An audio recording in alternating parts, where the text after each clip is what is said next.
Hey, hello, everybody. What's up, Sussex Squad?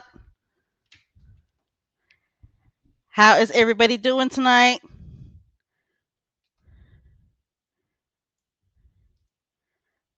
What is up? What is going on? I missed you guys. Oh my goodness, I missed you guys so much. How is everybody doing?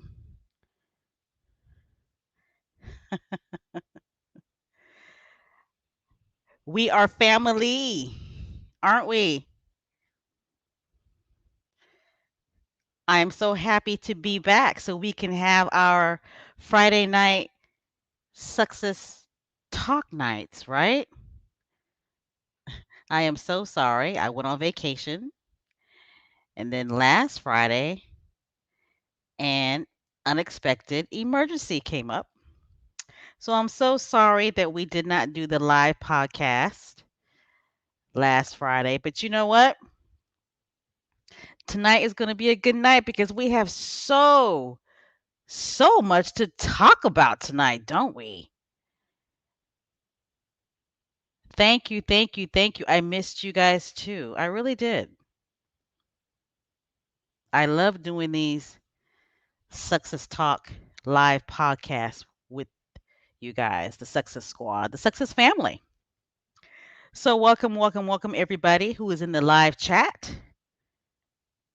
And those of you who are not in the live chat, but you're listening, welcome, welcome.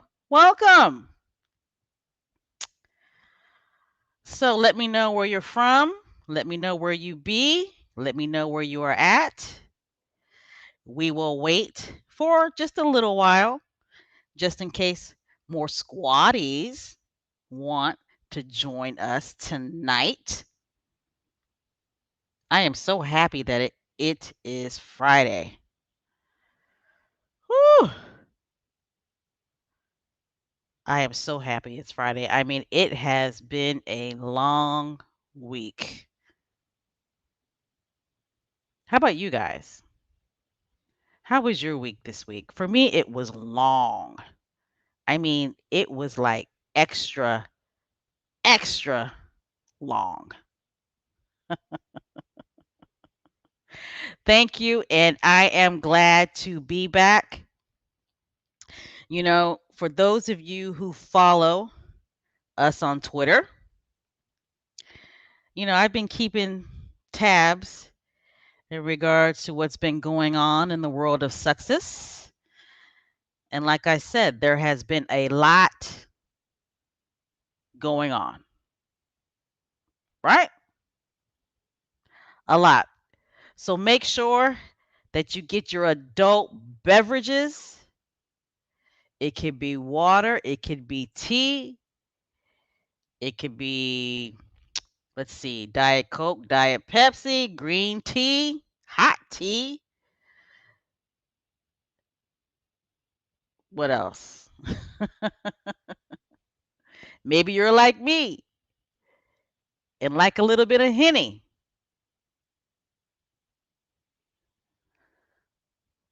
Maybe you're a Corona person, Bud Light,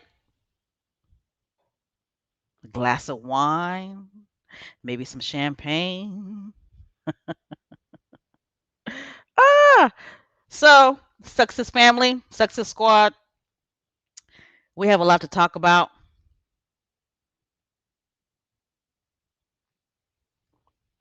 I'm ready. Yes. Get your popcorn ready.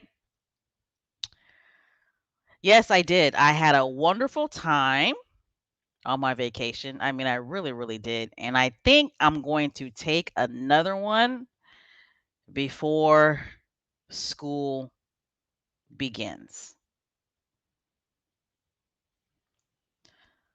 All right.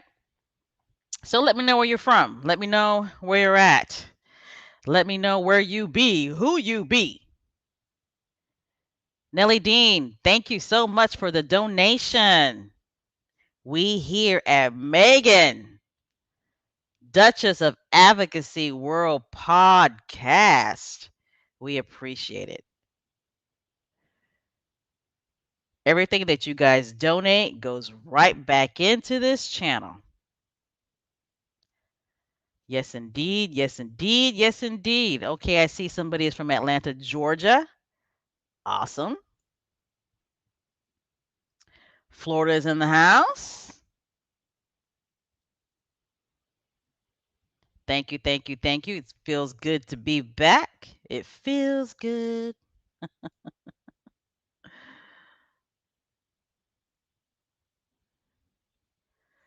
Yes, happy Friday to everybody. I am so glad it's Friday.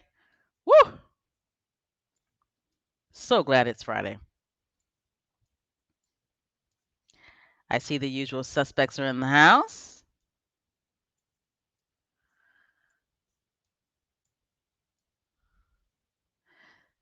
See, Delaware is in the house. Los Angeles is in the house. Cali is in the house. Delaware is in the house. All right. We have any UK squatties in the house? I know it's late, but hey, might as well join this American party. Why not, right? See, got somebody else from Atlanta in the house. Detroit, Michigan is in the house. Yes, yes, yes. Hello, beautiful people. Dallas is in the house.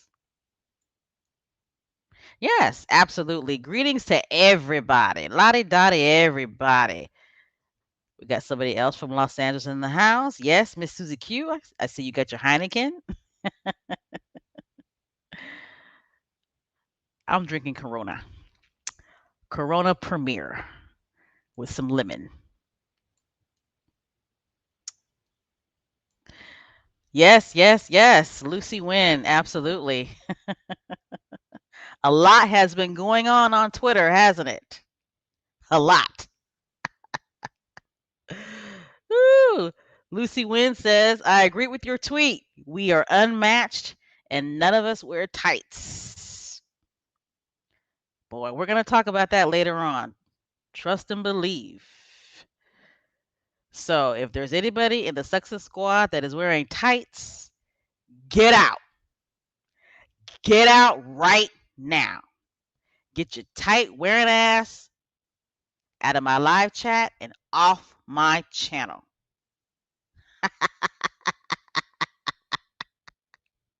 Oh, tonight's going to be fun. I am on a good one. Florida is in the house. Okay, we got somebody from London, England. How you doing? How you doing? Thank you for joining us. All right, we got somebody from Trinidad and Tobago. Welcome to the chat. Okay, we got somebody from Australia. Welcome to the chat. I've seen you here before plenty of times. Thank you for your support. Okay, San Francisco is in the house.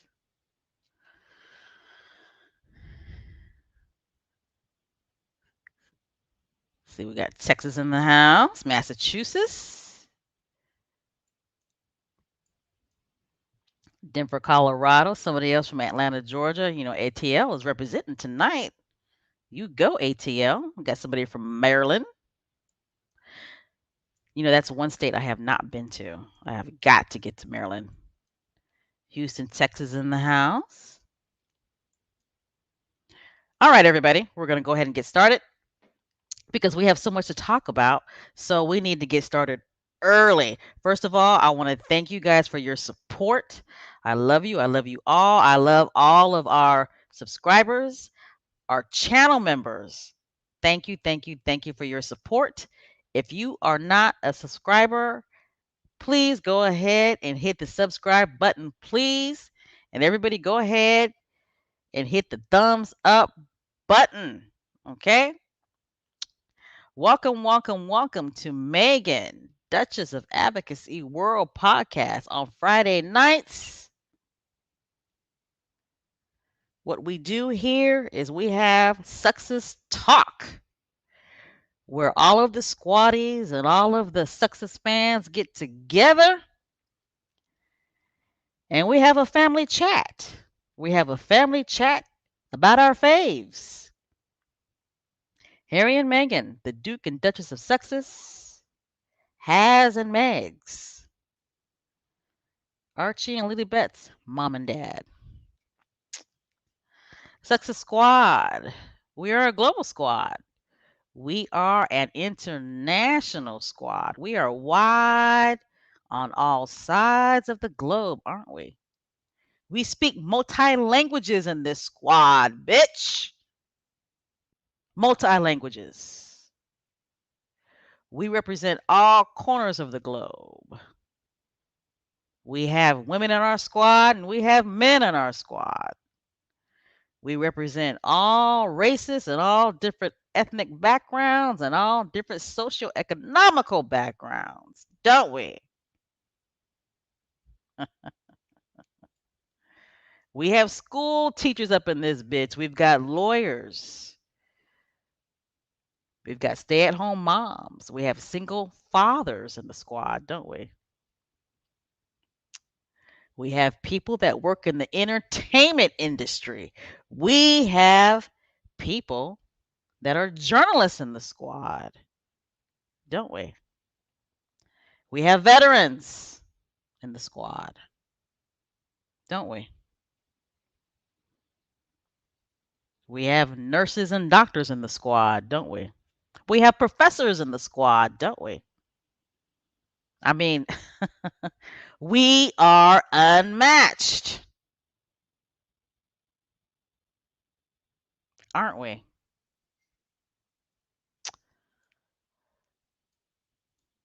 All right, I see you. I see you all. And again, I want to say a big thank you to all of our channel members. I appreciate you guys so, so, so much.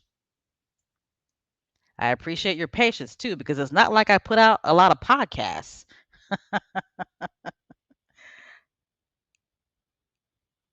That's right. International squatties. You got that right, and Fu. International squatties. No messing around. And I see New Zealand is in the house. Welcome, welcome, welcome, Katarina. It's nice to see you.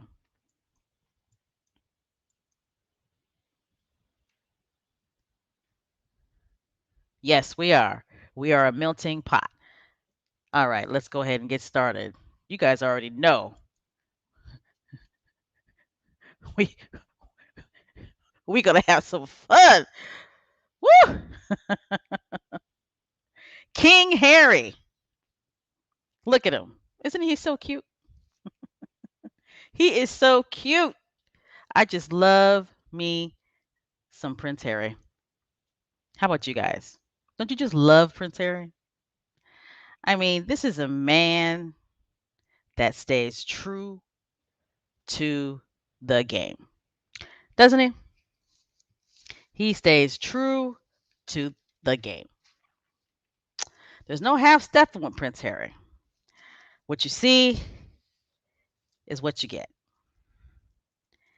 And whatever on his mind or whatever he wants to do, he's going to say it and he's going to do it with his whole chest.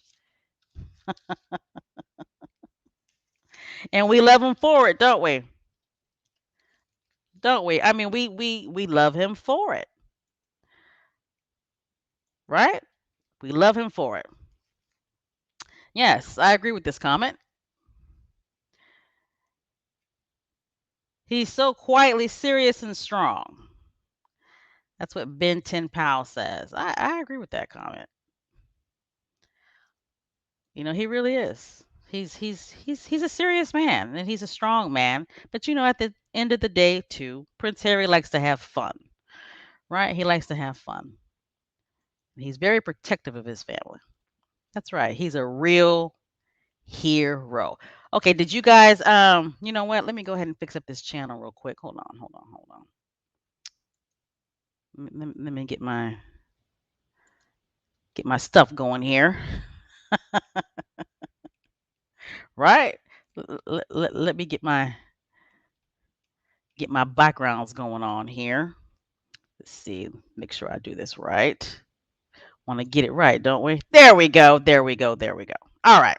That looks a little better for those of you who are not in the live chat, for those of you who are listening, right? Doesn't that look a little visually better for you guys? Wouldn't you say? All right, squaddies. I'm pretty sure everybody in Sex's Land saw Prince Harry do his interviews on YouTube. He did another session with BetterUp. And you know what I love about this is that, Prince Harry's job with BetterUp, this is a real job and it's a serious job for him. He didn't just sign his name to this and then that's it. He is actually doing the work and he is doing impactful work with BetterUp. And that's what I love about this. That's what I love. He didn't just sign his name to this to help them get publicity. He is a serious chief impact officer. He is doing the work. He is grinding. And he's bringing home a paycheck every month. Now, I don't know if he's bringing home a paycheck. I mean, I don't know how he's getting paid, and I dare not even try to act like I know how he's getting paid. But at the end of the day, what Prince Harry is doing as a chief impact officer is having real positive impact, not only for BetterUp, but to these organizations and businesses that they are providing services for. Right? All right. So, did you guys catch this on YouTube? Prince Harry, he interviewed Chloe Kim, who is the two-time gold medalist in snowboarding. He interviewed Adam Grant, who is an organizational psychologist at Wharton College, and he's an author, and he's a member of BetterUp Service Board. I can't even read my own writing. That's a damn shame. Adam Grant, he is a member of BetterUp Service Advisory Board. He's an author and he's a psychologist. And Prince Harry also interviewed Blue Mendoza. Okay. And she's saying that when she got services with BetterUp, it changed her life. So let's go ahead and run this little piece right here. I'm going to add this to the stream. I see in the comments that there are a lot of you had watched this. I mean, it was really, really good. So let's watch this. Mean to you? It means being at peak cognitive and emotional functioning. The ability to keep yourself sane. It's something that you have to do every day. It's an exercise. If we do not invest in mental fitness, performance cannot be sustained. I mean, that is so true. I'm going to go ahead and run it one more time. Let's see. I'm not too sure if I got the whole thing for you guys. We want to do it right. We want to do it right. What does the term mental fitness mean to you? It means being at peak cognitive and emotional functioning. The ability to keep yourself sane. It's something that you have to do every day. It's an exercise. If we do not invest in mental fitness, performance cannot be sustained. All right. All right, squaddies. Serious question.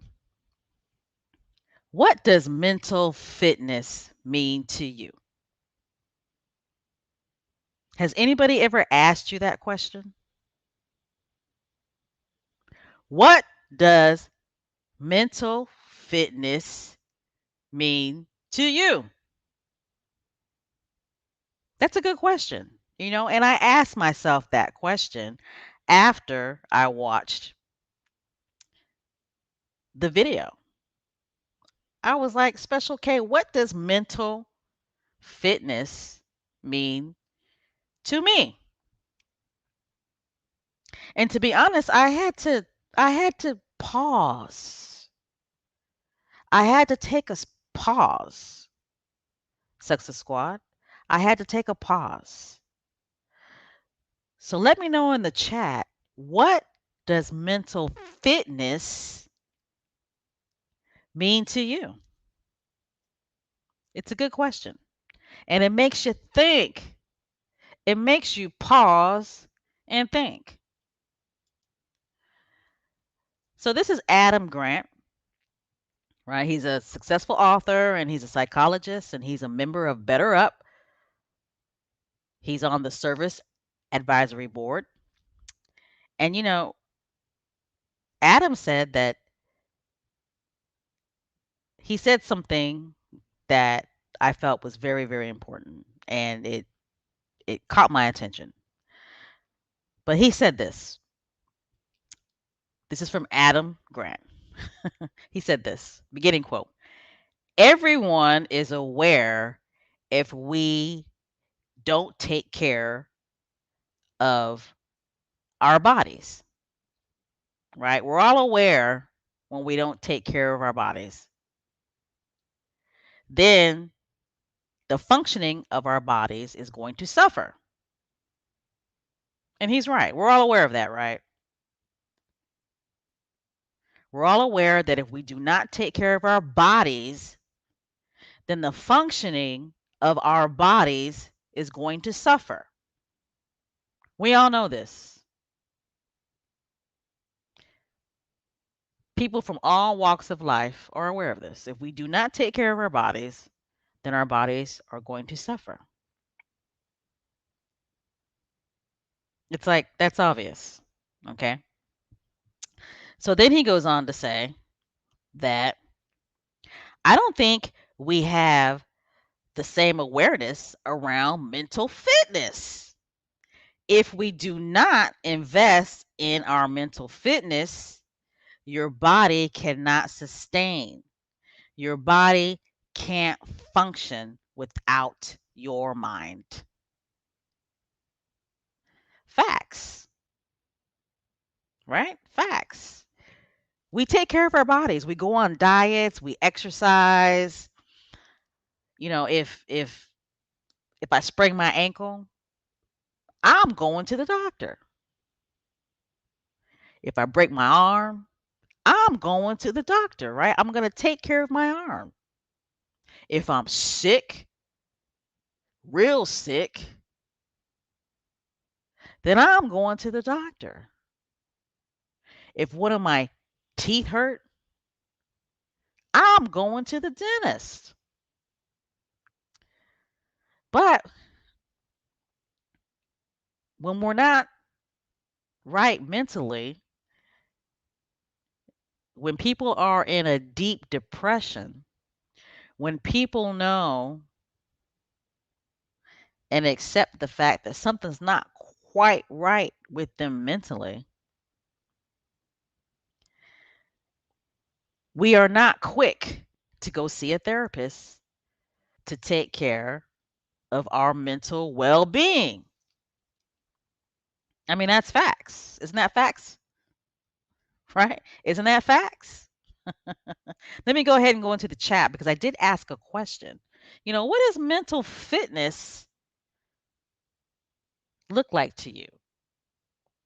Seriously, what does mental fitness look like to you? Let me go ahead and look into the chat real quick. See if you guys have posted any awesome wisdom comments. Okay. So Ben 10 Pounds says, that's a serious question, and no one has ever asked me that question. Bam! That's what I'm talking about. Nobody has ever asked me that question. So I feel you. I feel you on that. Let's see. Okay. So Joan, how you doing, Miss Joan? Joan Common Wealthier says, to me, not sweating the small stuff. That is an excellent, excellent answer. I've been told that numerous times in my life. Don't sweat the small stuff.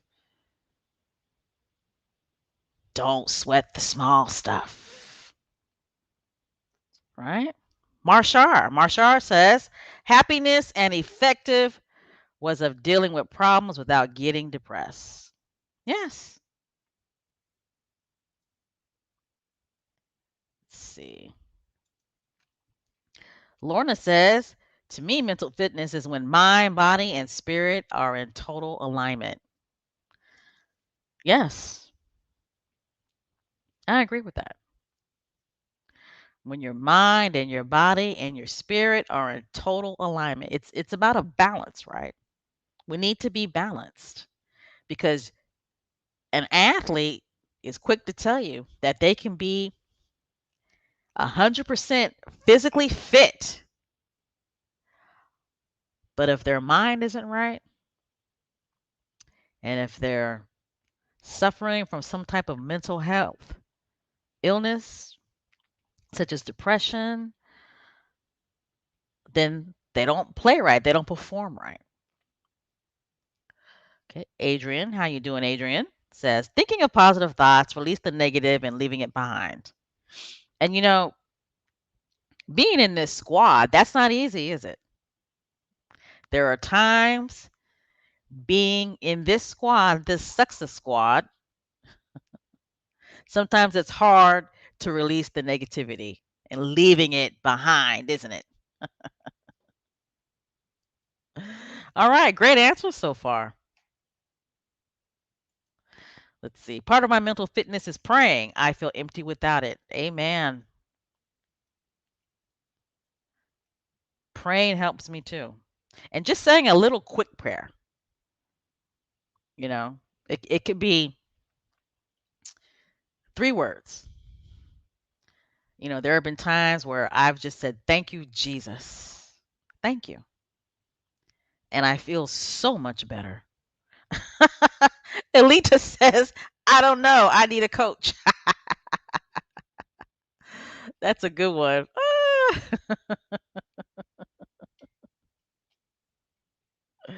Okay, let's see what Cynthia says.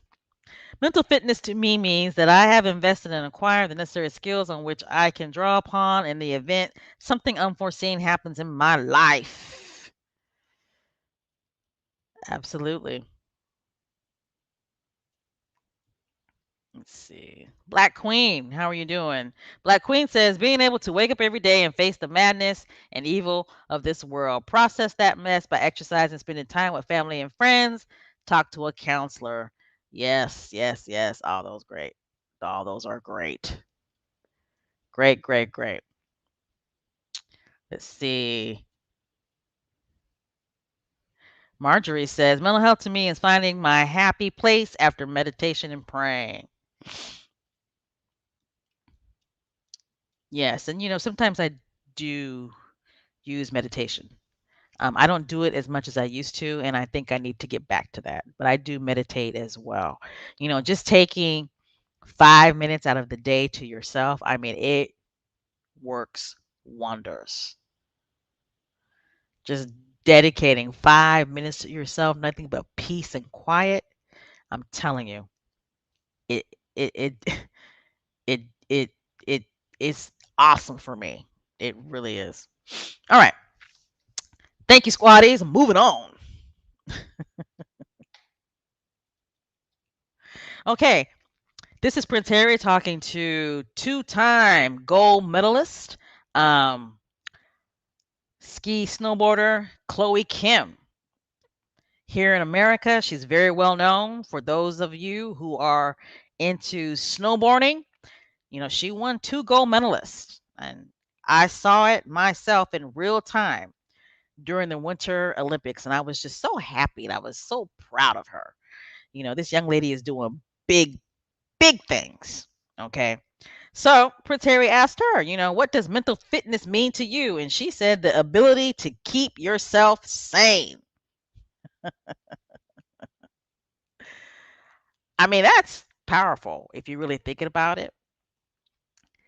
To be able to have the ability to keep yourself sane, That's not easy. Just think about it. We all walk through life every day having the ability to keep ourselves sane. Not everybody can do that. And for those of us who has the ability, we take that for granted. We really do. There are lots of people who don't have the ability to keep themselves sane. And those of us who do it on a daily basis, we take advantage of that. So I thought that was a really, really good quote. All right. Now this young lady, I loved her. She was just so fun. And I loved her personality, and she had Prince Harry laughing, didn't she? Chloe did too. But she had Prince Harry laughing. And Prince Harry asked her, "What does mental fitness mean to you?" And Blue, I love her name, Blue. Blue said, "It's something you have to do every day. It's an exercise, it's a plan, it's a commitment." I mean, she nailed that, right? It is. It's an exercise, it's a plan, it's a commitment. And think about the millions of people across the world who have a plan and who have a commitment to keep their bodies fit. Think about it. It's so easy for us to have a plan and be committed to keeping our bodies fit. But when it comes to our mental health, that's not the case at all. We ignore our mental health. We do it because there's a stigma behind it. Here in the United States, that stigma is slowly starting to die off, and it's starting more to be accepted to get mental health, right? It's accepted and it's encouraged now to get mental health. But it's not like that within all cultures within our American society, right? I mean, you still have a lot of men who are real hesitant to get mental health services. You have a lot of people in the African American community who feel shame to get mental health services. I hear in the Asian community, it's a huge stigma to get mental health services. Okay, so she's absolutely right. It's a commitment, it's a plan, it's an exercise. Something you got to do every day to maintain your mental fitness. All right, next slide. Okay, and there's Adam again. Let's see. Oh, I went too fast. But some other quotes. Chloe said that, well, let me run it back. Prince Harry asked Chloe, how do you become so good at what you do? But more importantly, how do you maintain that? Right.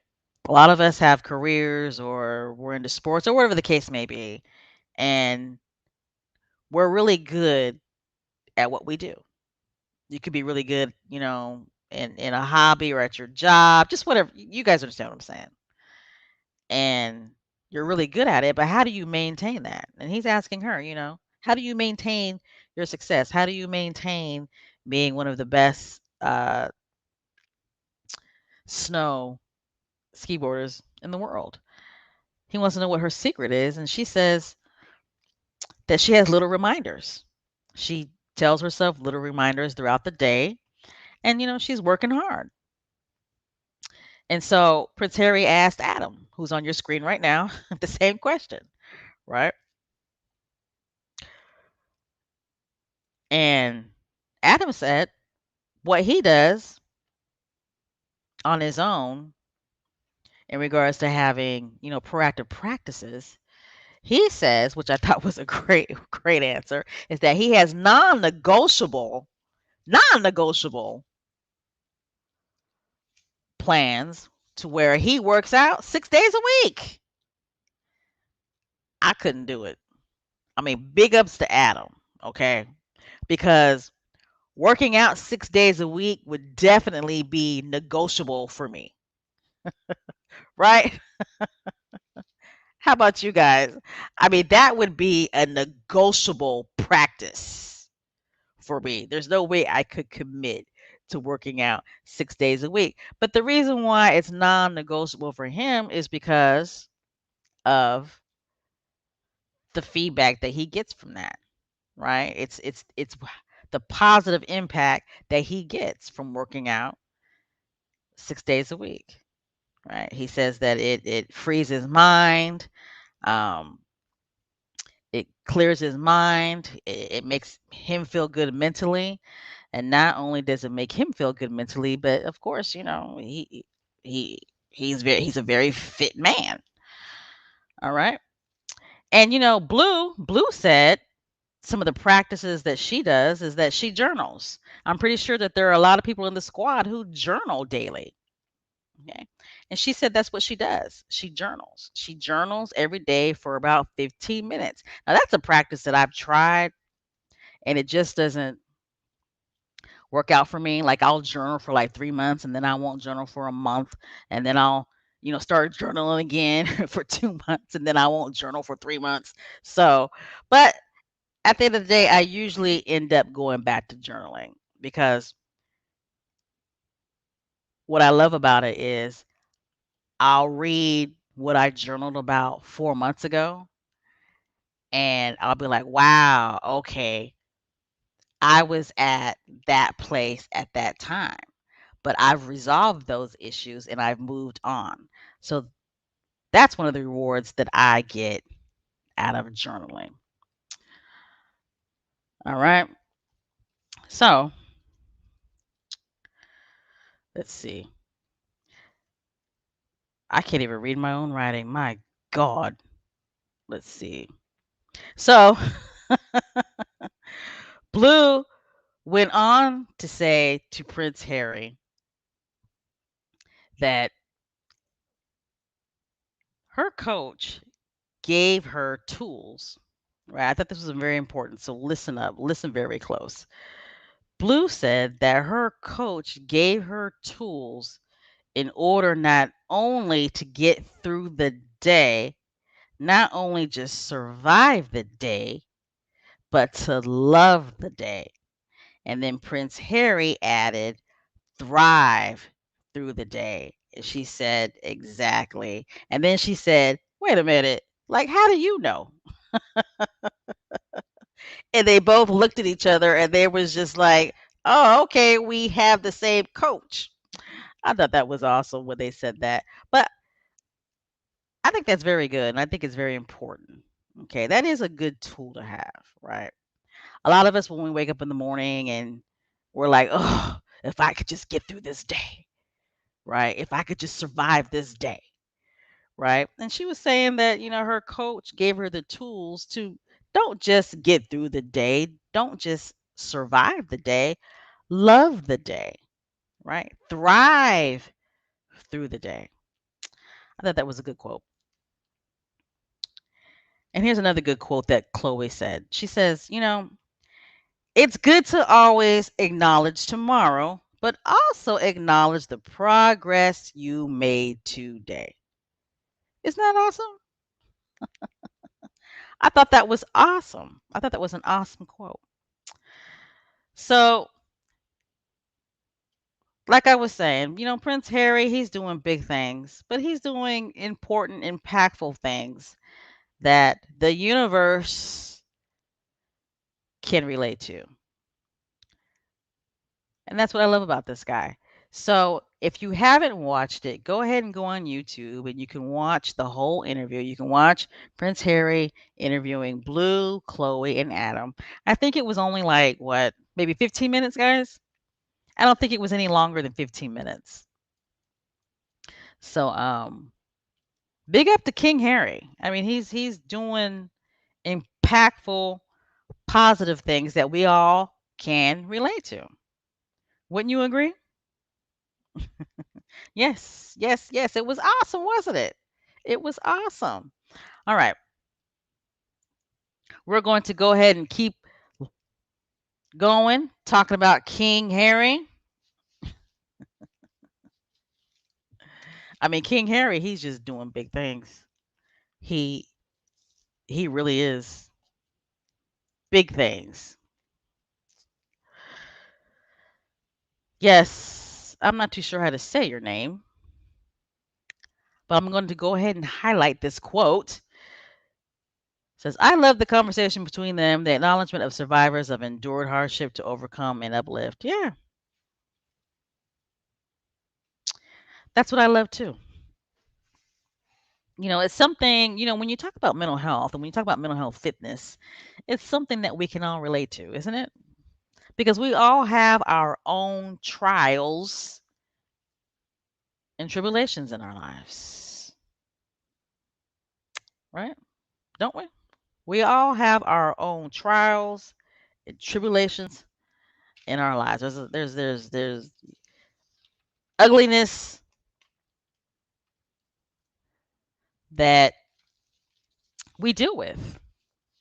And sometimes the ugliness that we deal with, we don't even realize how ugly it is, right? We're just going through the motions because when we're in it, we're in it, right? When we're in it, we're in it. All right. Look at this man on your screen. It is King Harry, hashtag King Harry, the people's prince, the global prince, the Duke of Sussex. King Harry, he continues to do big things. He's shaking and moving, moving and shaking. He's doing him. And the world is recognizing it. The world is noticing it, and the world is happy. Prince Harry, he was the keynote speaker at the United Nations Nelson Mandela Day in New York.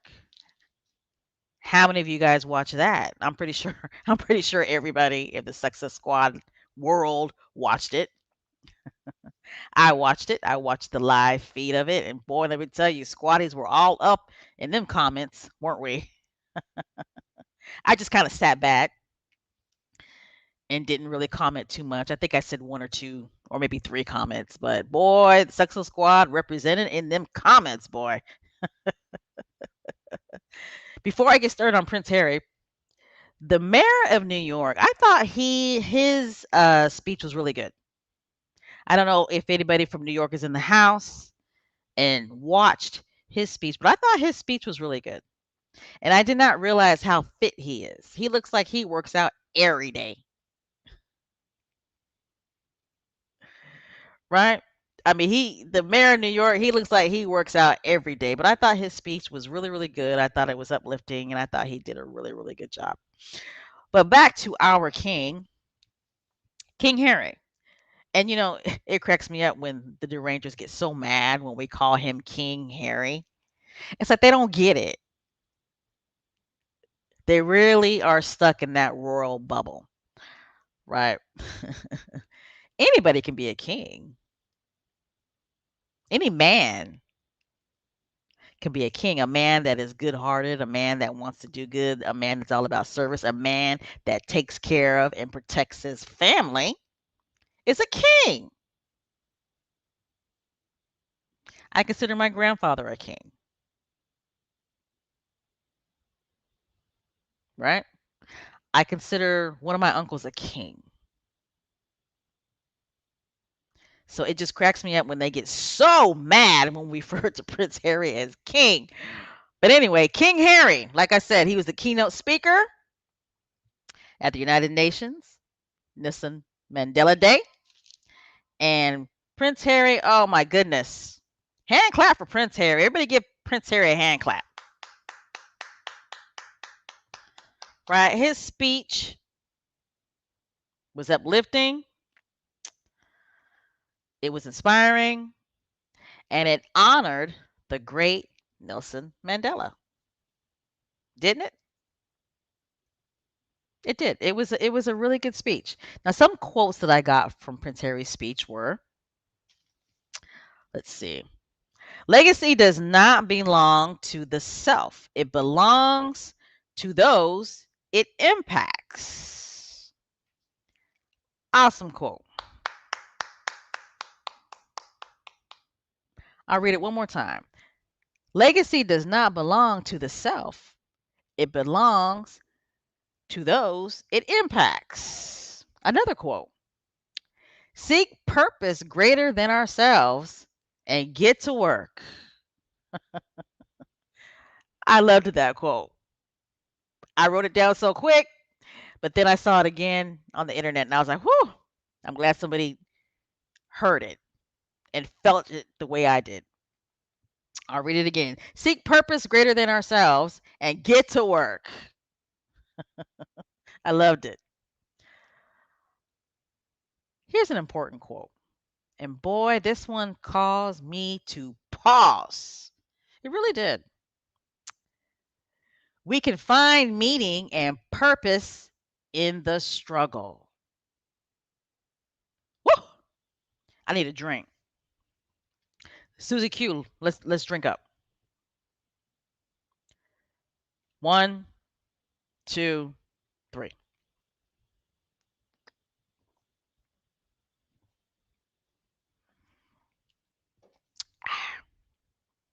Okay, I'm gonna read that quote again. And I'm going to make a poster out of this and put it in my room. Prince Harry.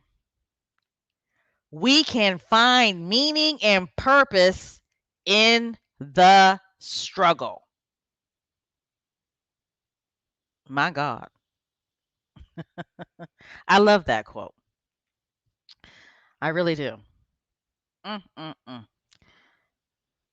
And of course, everybody keyed in on when he talked about his mother, Princess Diana.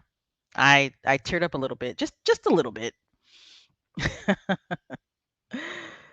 One thing about Prince Harry, he is going to talk about his mother always in a positive light, isn't he?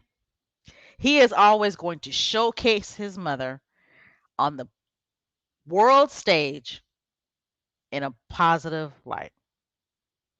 He's never going to refer to her as paranoid or somebody who had mental health issues. He's not like that other brother, right? All right. Here's another quote. We can wear our principles as armor. Mm, I love that quote. We can wear our principles as armor. He the advice Mandela once gave his son to never give up. The little even in the darkest hour and find hope where we have the courage to seek it. I thought that was an awesome quote. Awesome, awesome, awesome. And then, of course, everybody knows the quote that Prince Harry said in regards to, Africa being that special place. Africa has always had a special place in his heart. Let me see if I can find that quote real quick. I know I got it. Hold on. Let's see. No, no, no.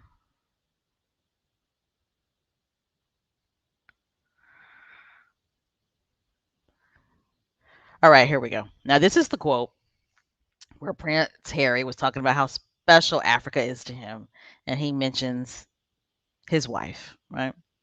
Beginning quote. For the most of my life, it has been my lifeline, a place where I find peace and healing time and time again. It is where I felt closest to my mother and sought solace after she died, and where I knew I had found a soulmate in my wife. Beautiful. That is so beautiful. And he was talking about Africa. Okay. And I'll read it again because I think I might have mumbled it a little bit. Beginning quote. For most of my life, it has been my lifeline, a place where I found peace and healing time and time again. It's where I felt closest to my mother and sought solace after she died, and where I knew I had found a soulmate in my wife.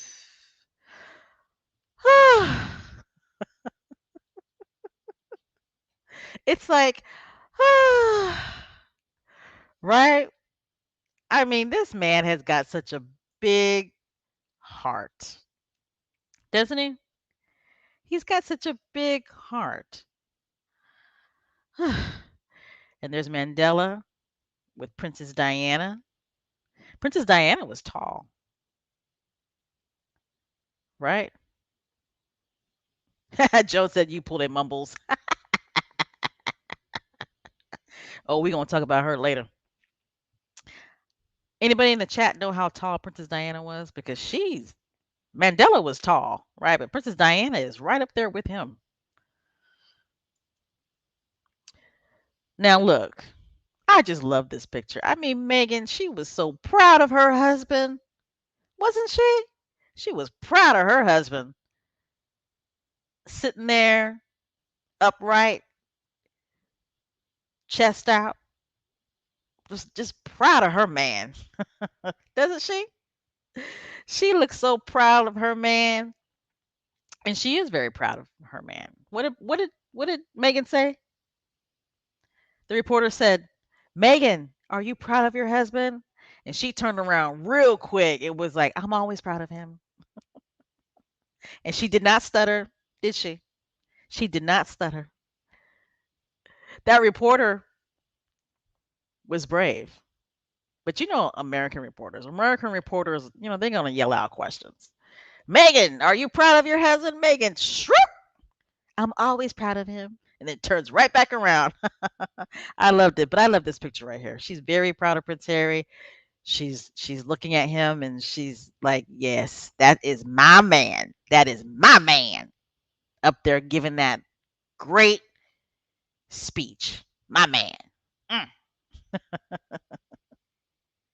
And when Prince Harry was done, when the brothers tell you you did a good job and they give you a thumbs up, you was in. Okay? The brothers was like, "Yeah, you did your thing, brother. That's right." I love that picture because it's a snapshot in real time, right?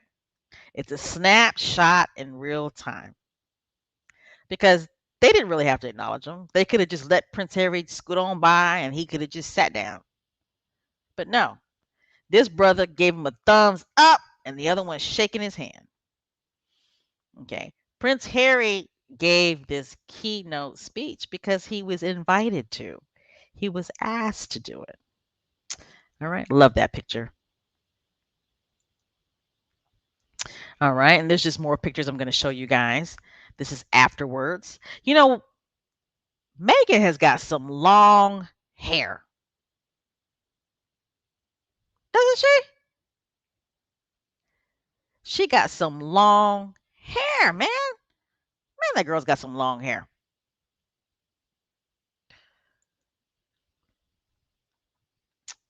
I love this picture right here. Ooh, ooh, ooh. I meant to look this picture up. Does anybody know who's ever paying attention to the screen? I know that the person in the wheelchair is an activist. And I believe that's the Deputy Secretary General of the United Nations. She is so sweet. Let's see. Let me look up this information up real quick. Okay, so yes, I was right about that. That's Amina J. Mohammed.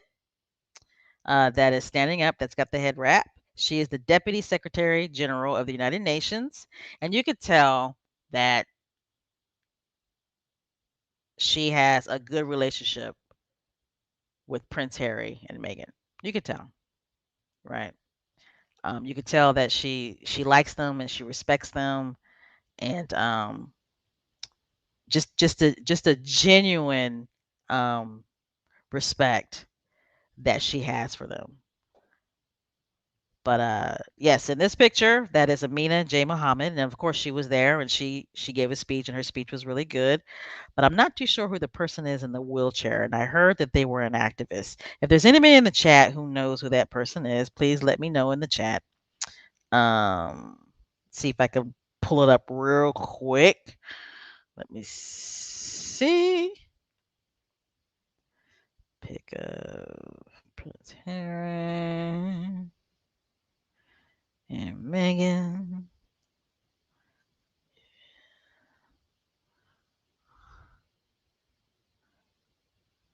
What did somebody say? The brother in the wheelchair is what? Oh, was he?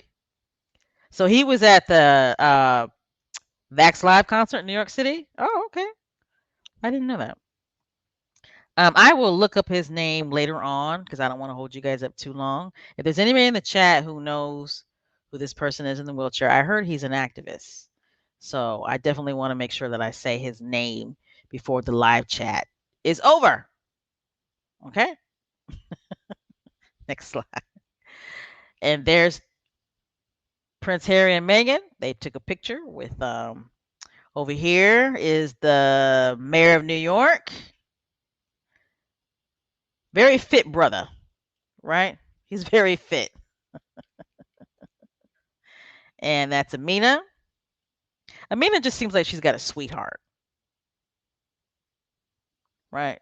She seems like she's just got a sweetheart. I didn't see who's the other United Nations. Let me see.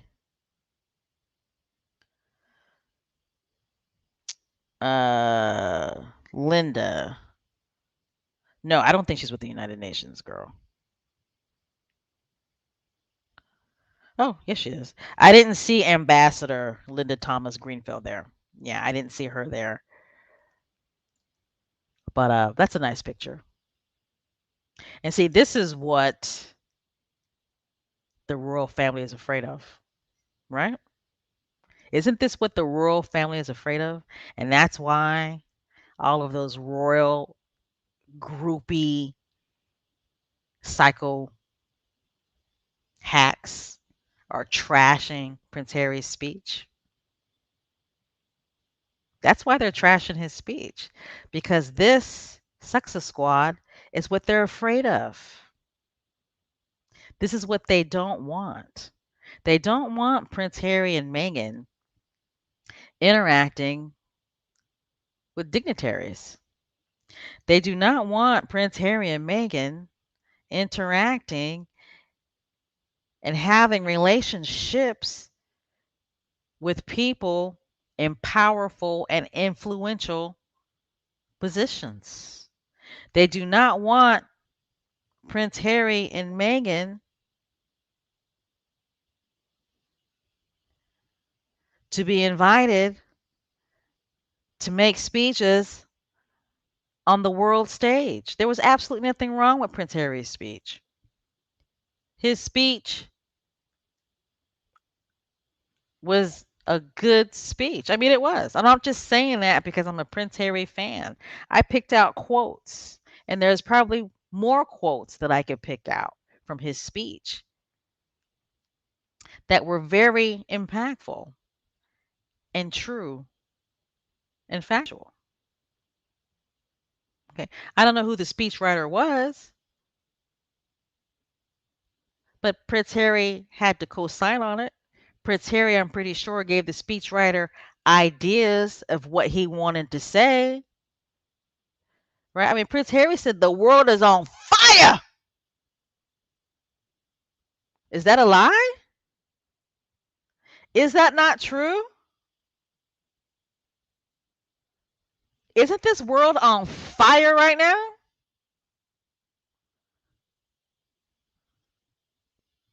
How is that not true? How is it not true that this world is on fire?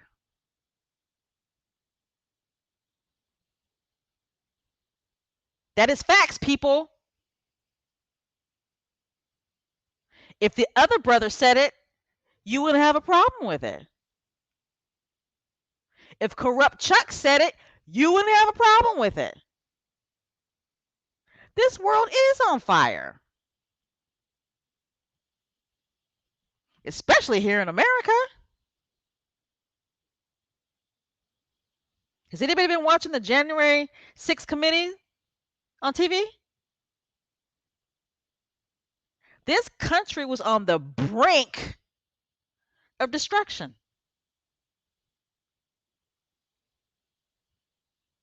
That man came so close to overturning an election.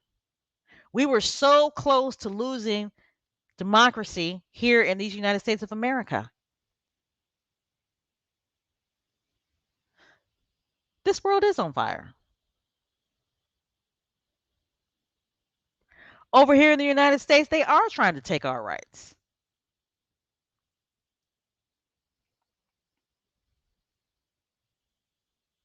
Just because you don't like the messenger, it doesn't mean it's not true.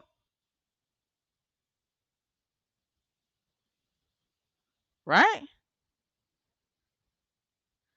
Just because you don't like the messenger, it doesn't mean it's not true.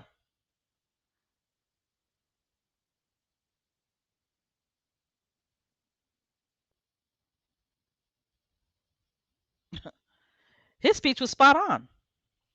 And I was reading a lot of the comments, and many people agreed.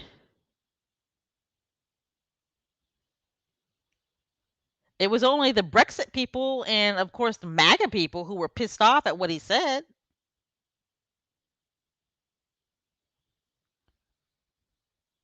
But it's true. This world is on fire. And they are trying to take away our rights. You know, people want to say, well, Prince Harry has no right to be talking about our, you know, our country. Of course he does. He lives here. He's paying taxes. He's raising money for charities. He can say what he wants to say. If you don't agree, you don't agree. But he can say what he wants to say. It's okay for British twats like Piers Morgan to come over here and preach about gun rights. And you guys have no problem with Piers Morgan when he's trashing Prince Harry.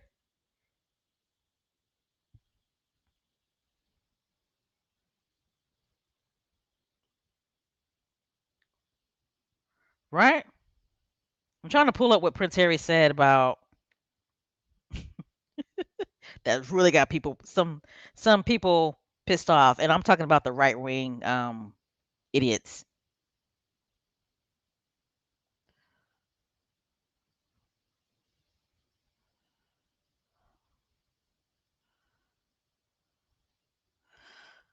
Let's see.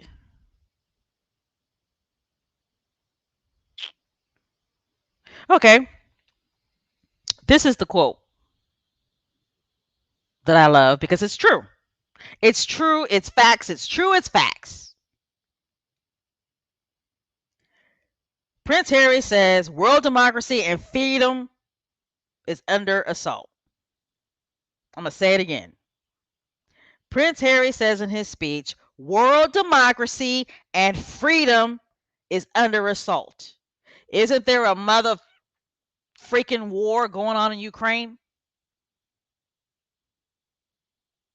Is there a war going on in Ukraine right now?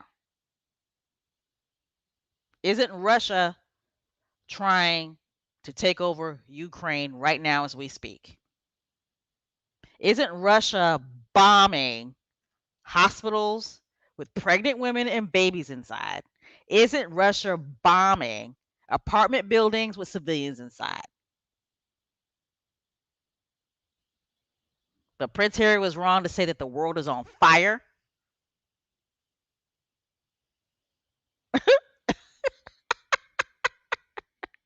Your prime minister of the UK.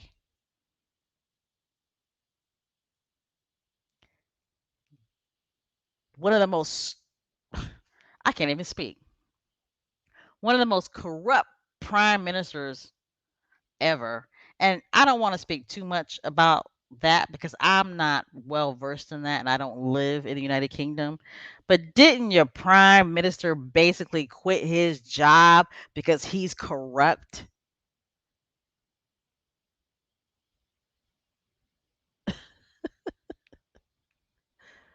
Huh? Didn't the prime minister of the UK basically quit his job because he's corrupt and there's scandal after scandal after scandal coming out about him? So he was like, you know what? I'm out of here. I'm done. I can't take this no more.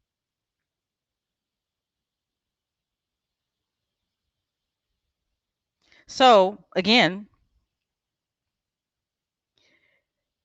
you may not like the messenger, but what he said is facts. World democracy. He said world democracy. World democracy and freedom is under assault. He said it at the United Nations. It's not like he was in front of the freaking White House and said it. He said it at the United Nations.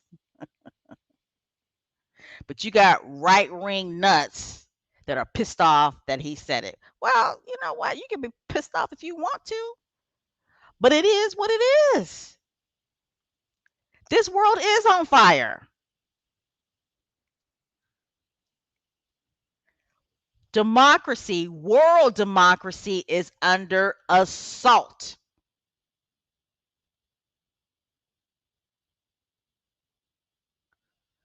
It is what it is. He spoke facts in that speech. He wasn't all over the place because Mandela more than likely would have said the same thing if he was giving speeches. I'm not saying he would have said it word for word, but Mandela would have spoke the truth about what's going on in this world today. Right?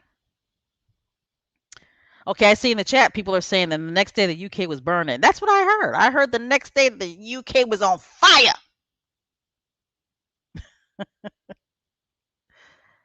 I heard that too. I don't know if there's UK squatty still in the chat because I know it's late. But I heard that the UK was on fire. Like seriously. Was there anybody hurt? Did anybody die from those fires? I heard that the UK was dealing with a big time heat, uh unusual heat, that it was hot, hot, hot, hot, hot in the UK. And it was causing these fires. I heard France was on fire too. Prince Harry told facts. This world is on fire. World democracy is underneath assault. All right. Next slide. Okay, so after Prince Harry told his factual speech, before I talk about Meghan, there's nothing in that speech that anybody was able to point out that Prince Harry said that was not true. Keep that shit in mind. Nothing in that speech that nobody can point out that Prince Harry said that wasn't true. Period. If you don't like the messenger, that's fine. But his message was the truth. Now, for people who say, I just felt that Prince Harry shouldn't have made the speech, they should have had, you know, maybe somebody from South Africa to make the speech. Prince Harry represents colonialism and blah blah blah blah blah. I mean, I get it. I get it to a certain degree. I do. I get it. But then at the end of the day, why was the mayor there? He's American. He represents colonialism. Why was there was another American that spoke. She represents colonialism. Okay. And at the end of the day, there were other speakers there. He was invited to speak. It is what it is with that. But anyway, uh let me see what you guys talk about in the chat real quick. Because I can go on and on and on and on and on and on and on.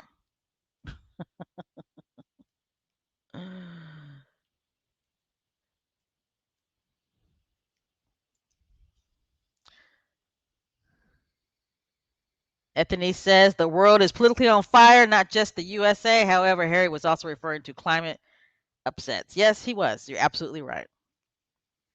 Yes, he was.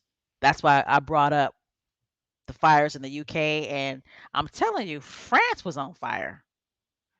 I could have swore I saw that on the news.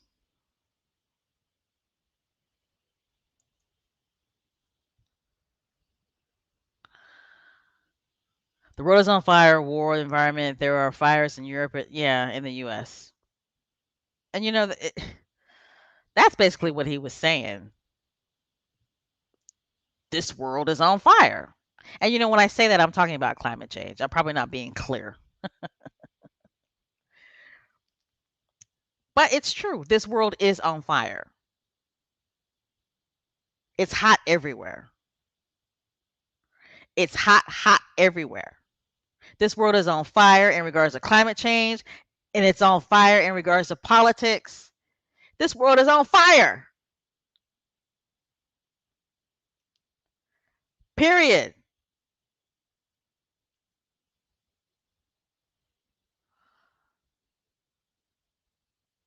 Let's see. Okay. Somebody's got some insight. Robin says he didn't quit his job. Massive resignations from his cabinets caused him to retreat. He had no choice. Okay, well, thank you. So that's what happened. That's what I was saying. I'm not really well versed in what happened with the prime minister. So okay, so what ended up happening was his own party turned on him. Is that what happened? Everybody in his party started to resign.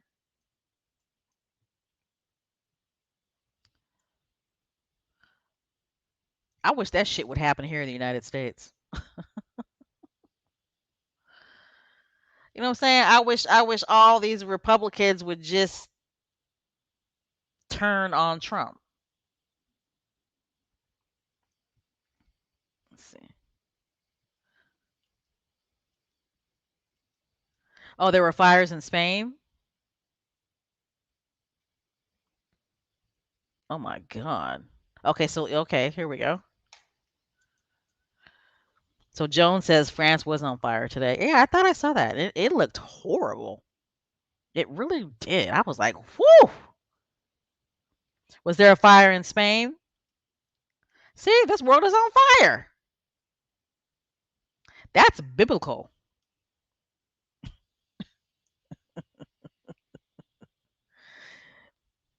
We need to start praying. Mm-hmm. Mm-hmm. Mm-hmm. I'm telling you, this is biblical. We live in biblical times. Modern day biblical times. I'm telling you. Okay, here we go. England, France, Portugal were on fire this past week. Mm. Mm, mm, mm.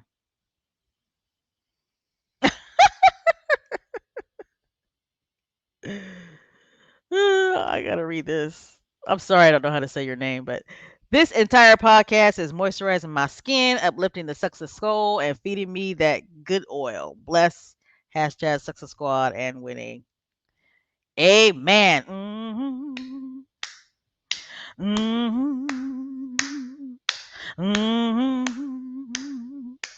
Because this world is on fire. Let's see. I'm still in the chat. I'm still in the chat for those of you who are listening who are not in the chat.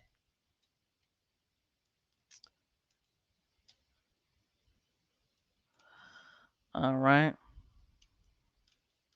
All right. So we're going to go ahead and move on, guys. Because like I said, we got a lot to talk about, and it's already 9:30, almost. All right.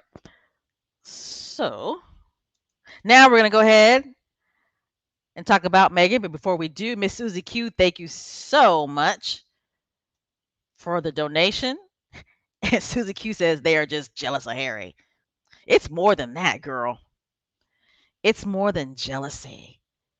I mean, it's sick. It's unnatural. It's gross.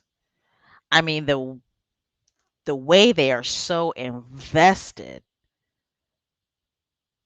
in saying anything negative about this man and just dragging him down. Whew, it's weird, it's ugly, it's unnatural, it's sick, it's mentally unhealthy. It's just it's crazy, it's unhinged. I mean unhinged. You know what I'm saying? I mean it's oh. I mean you got grown men who I honestly think about Harry 247. I do. Vanessa Jones, thank you so much for the donation. We appreciate it. Thank you. Anyway, let's go on ahead and talk about something positive. Look at Meghan. This is Meghan. This was after Prince Harry gave his fantabulous speech. She, I believe, went out to lunch with Gloria Steinem. Okay, and there's Meghan in her famous Bermuda shorts. You know, I can't wear Bermuda shorts. I'm too damn short. Bermuda shorts are not going to work for me. Okay. There's Meghan with Gloria Steinem in New York. Looking good, looking happy, looking healthy. And Gloria Steinem, who is one of the godmothers of the women's rights movement in modern times, I should say. Um, Looking good. And there's Harry and Meg's. They're coming out of a New York restaurant. I believe it was an Italian restaurant, if I'm not mistaken.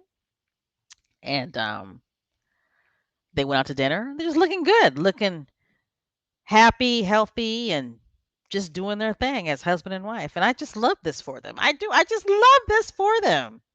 That here in the United States, that they're able to go out to lunch with their friends and they're able to go out to dinner and just be their normal selves. You know what I mean? Just be their normal selves. And I love it. Let's see, next slide. Meghan looks good though. I bet that suit sold out. And I love them heels. Jesus, I love them heels. Some nice heels, boy.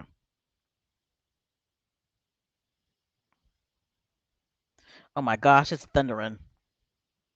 See, here where I live, it's been raining every day. I promise you, it's been raining every day for the past 2 weeks. Every day.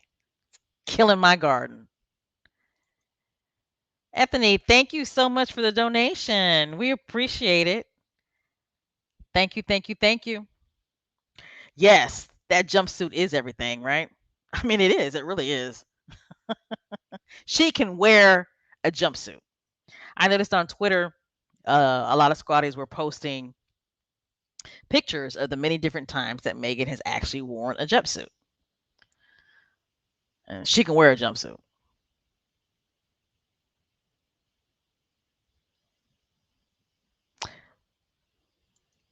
Actually, I agree with this quote. Americans, let's see. Oh, that's a nice username. Phil BN Joy. It's different, but it says Americans talk about other countries. So what's the big deal? So why are they on Prince Harry's back? Prince Harry has been doing charity work in Africa since he was 19 years old. Jealousy and envy. That's all it is. It's jealousy, envy, and trepidation. It's palace trepidation. Okay. They they they see him as competition. They see him and Meghan as competition. And if they would stop doing that, they would be okay. The royal family and the royal groupie hacks need to stop viewing Harry and Meghan as competition. But the reason why they do that is because they know that them welfare queens can't hang with Harry and Meghan. They know that.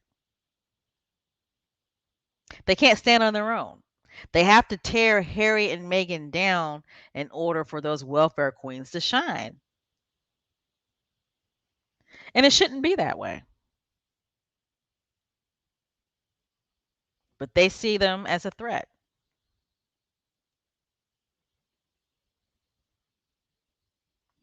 And to be honest, I think they've always seen Harry as a threat.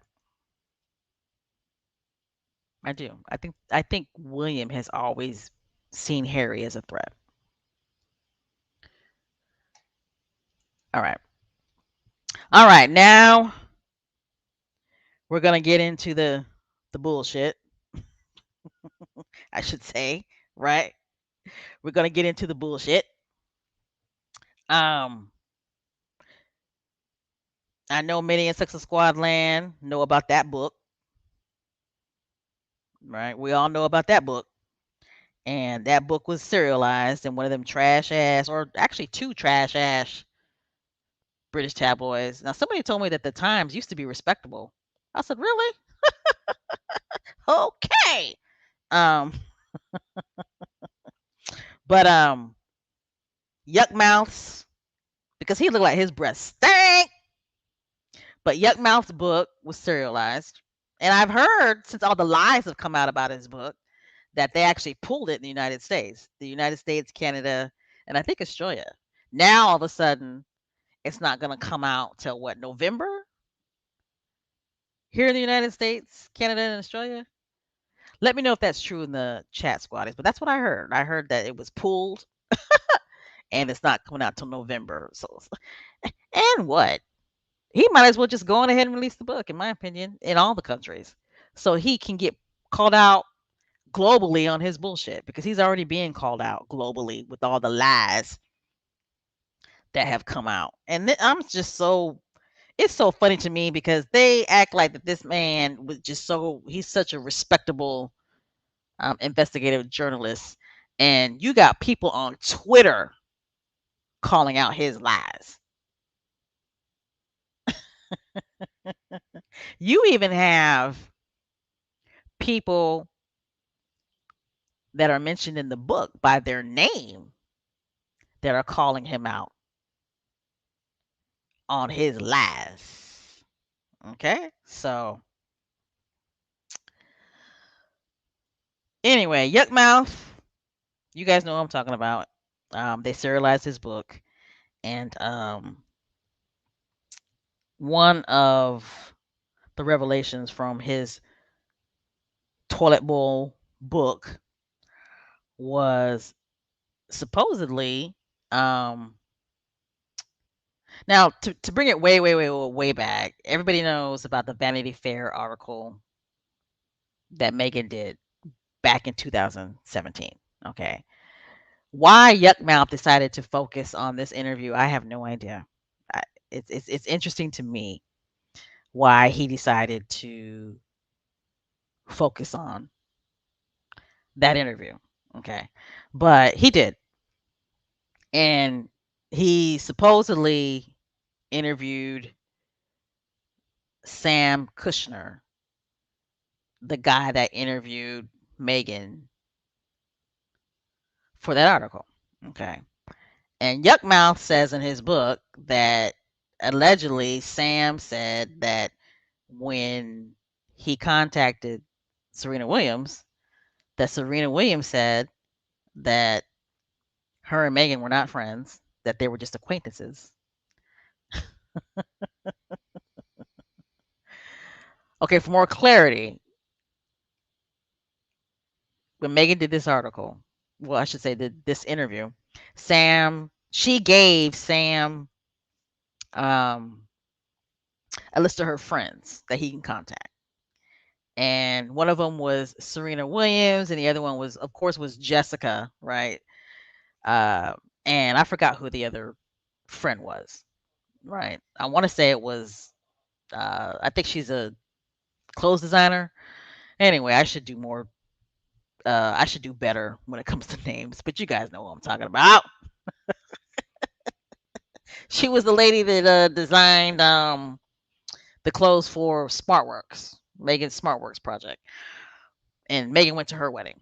But anyway, so it was Jessica Mulrooney and Serena and the designer that Megan gave Sam Kushner um, a list of friends, right? And it's alleged in Yuck Mouth's book that when Sam called Serena, she said that no, Megan and I are not friends, that we're acquaintances. Now, this allegedly happened in 2017. Boy, let me tell you, Twitter is your friend. Okay? Twitter is your friend. Sometimes, not all the time, but sometimes. Google is your friend. No, I take that back. Google is not your friend. Google is free, right? Twitter is not your friend. Twitter is free. Okay? But boy, you talk about receipts. So squatties and even non-squatties really were like, ah, I don't believe that bullshit. We don't believe that Serena actually said that. Right? So squatties, even non-squatties, were pulling out receipts, right? They went on Serena Williams' timeline on Twitter and found this where Serena says, check out my article with friend Meghan Markle.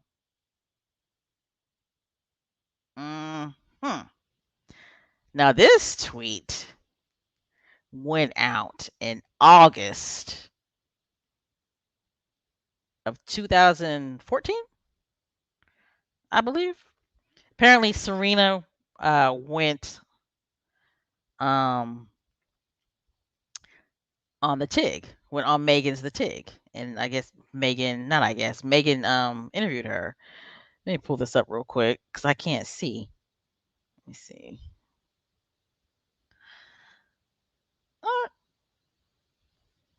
Okay, here we go. So Serena says, and squatties and non-squatties pulled up this tweet that was done by Serena back in August, right, of 2014. Is this 2014? So anyway, it says, check out my article with friend Meghan Markle, the TIG.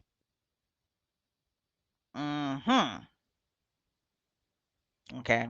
And we all know that Meghan had the TIG, right? Like around 2014, 15, 16. Okay.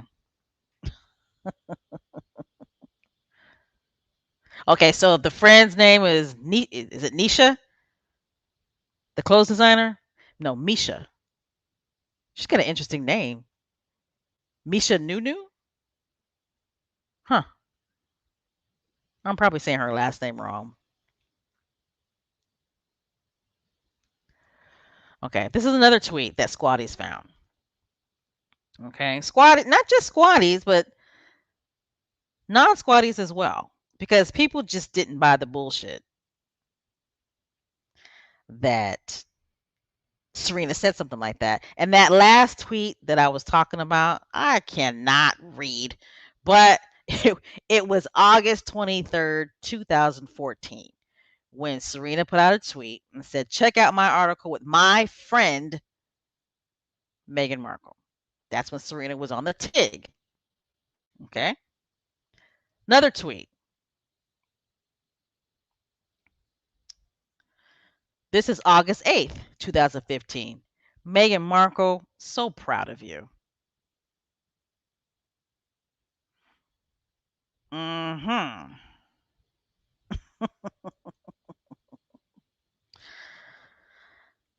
Now, check this out. This is Vanity Fair.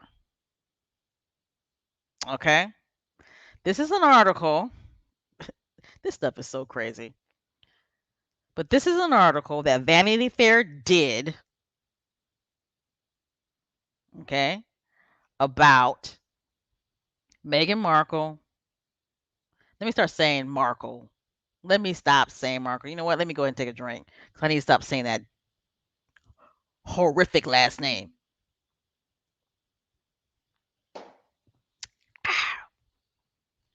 This is an article that Vanity Fair did, okay? And it says Meghan is a good friend.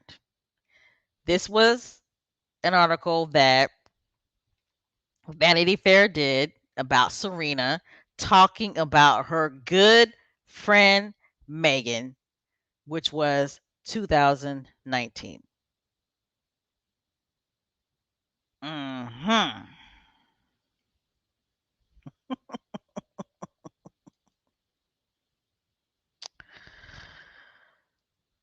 To keep this going, let's see. Let me find it. Isn't Serena pretty in that picture? She is so pretty. Let's see. To keep this going, Megan said, not Megan, I'm sorry. Serena said, beginning quote, I just really think she's the strongest, literally the strongest person I know and the nicest and sweetest. And that's just one of many things that she does for me. I call her, text her anytime, crying, upset. She's always there. Doesn't matter what she's going through, she just sets time away. I'm about to start crying. I can't even finish. I can't even finish reading this. Okay? Like, that doesn't sound like acquaintance to me. What do you guys think? I mean, doesn't that sound like a friendship to you?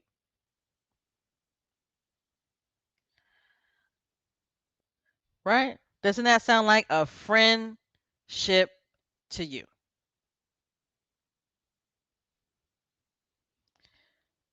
That is not an acquaintance type of relationship.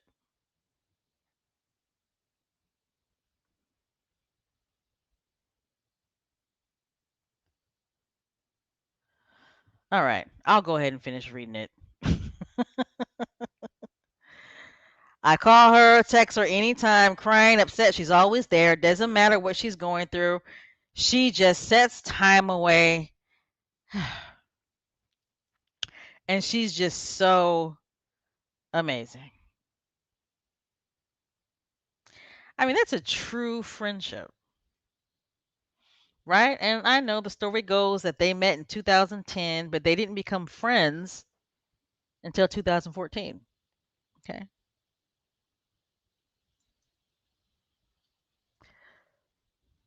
Look at that. Megan went to one of Serena's tennis matches.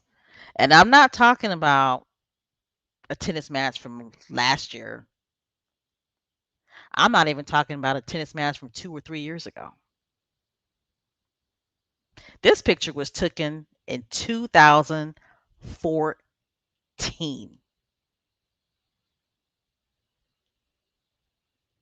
2014. But you trying to convince us that in 2017, Serena Williams said that they were just acquaintances, that they weren't friends?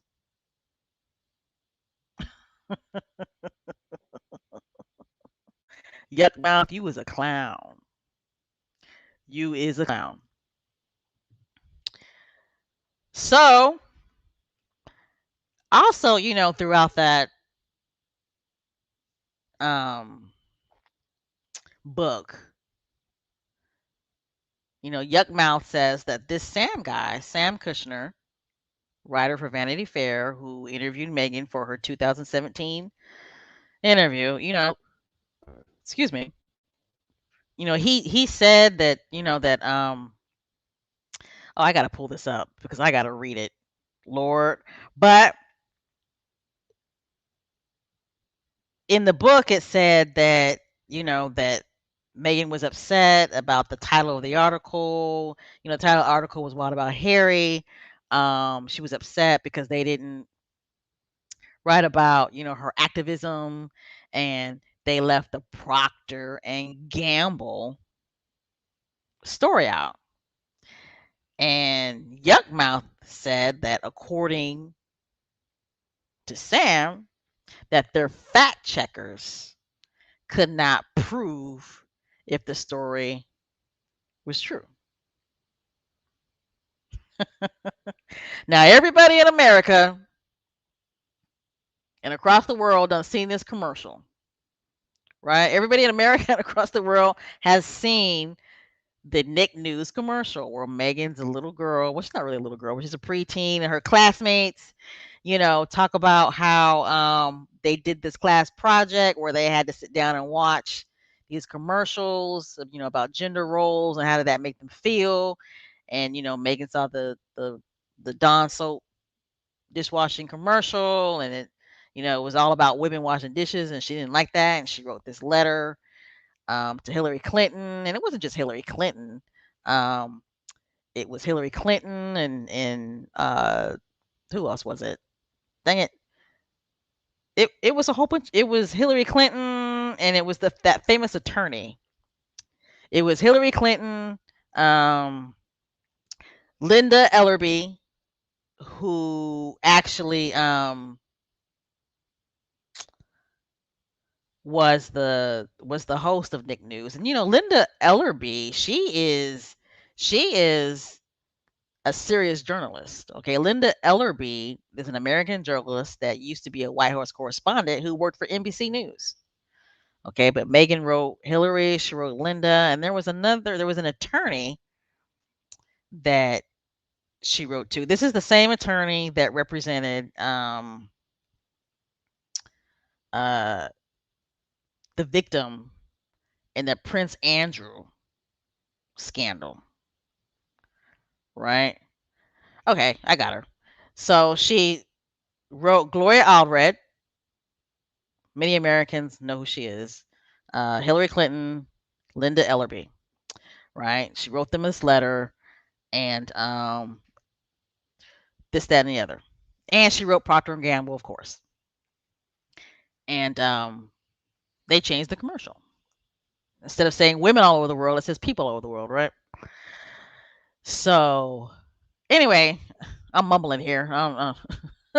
I'm kind of mumbling here, but so Sam, according to Yuck Mouth, Sam had said during his interview with Yuck Mouth, had said, number one, that Serena Williams said that they weren't friends, that they weren't acquaintances, that the Procter and Gamble story, they couldn't prove it, and that's why they didn't put it. They didn't put it in the article. They couldn't prove her. The fact checkers could not find anything on her activism. Oh Lord, that was horrible right there.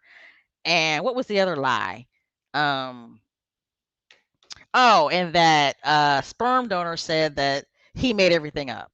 That he made the whole thing up. That Hillary Clinton uh, never responded to Megan's letter, and Procter and Gamble didn't change didn't change the commercial because of Megan's letter. He said he made it all up and it was all his idea.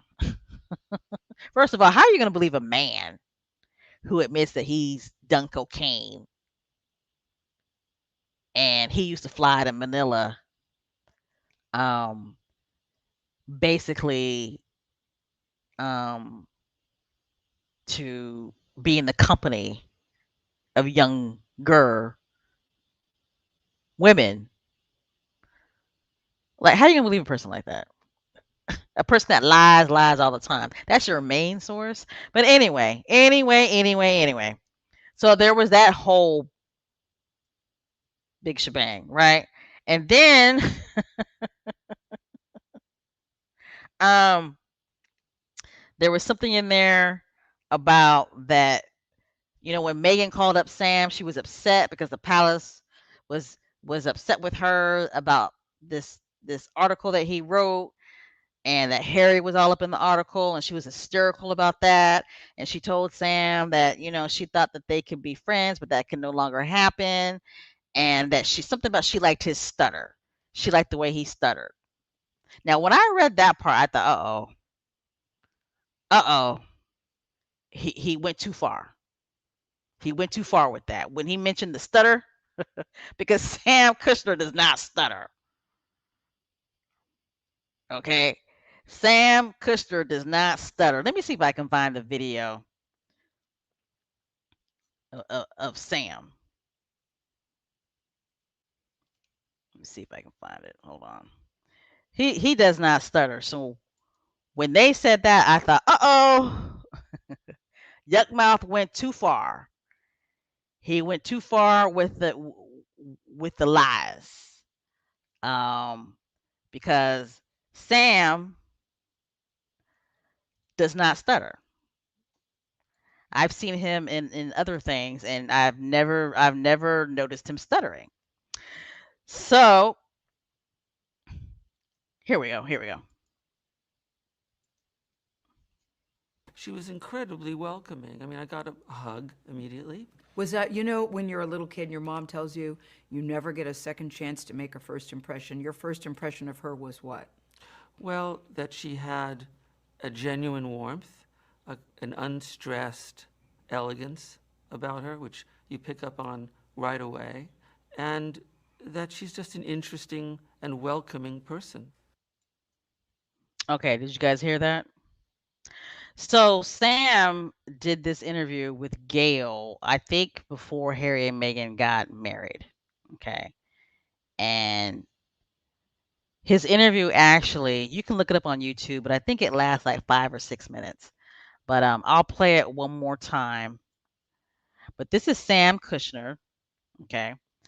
And you let me know if you hear this man stuttering while Gail is interviewing him. And she was incredibly welcoming. I mean, I got a hug immediately. Was that, when you're a little kid and your mom tells you you never get a second chance to make a first impression, your first impression of her was what? Well, that she had a genuine warmth, an unstressed elegance about her, which you pick up on right away, and that she's just an interesting and welcoming person. Did you guys hear any stuttering? I didn't hear any stuttering. That man talks just as clear as he can be, right? No, thank you. No stuttering detected. So, after all of this came out and after all of this was revealed during the serialization of Yuck Mouth's book, people were pulling out receipts. A lot of squatties found this interview that Sam had done with Gail. And like I said, there's a longer version of Sam's interview with Gail. So it's like, okay, if he was saying all this stuff back in 2018, he had nothing but nice, great, wonderful things to say about Meghan, then why would he turn around in 2021 and say all this negative stuff about Meghan to Yuck Mouth? Okay. So Sam, which I was surprised that he did it, to be honest, I really was, but he went ahead and he wrote a letter. He wrote a letter to the Times. Okay, and Omen, I know there are some squatties that do not like Omen, but Omen Scobie,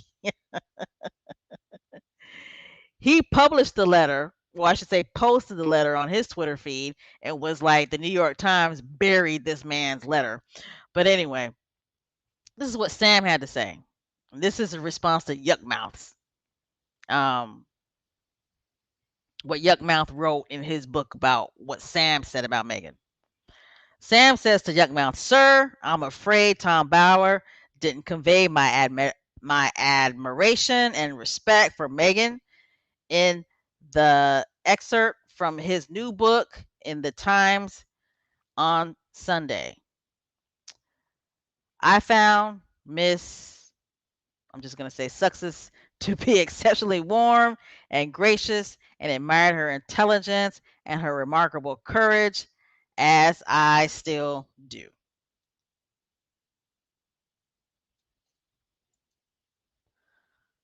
Hold on.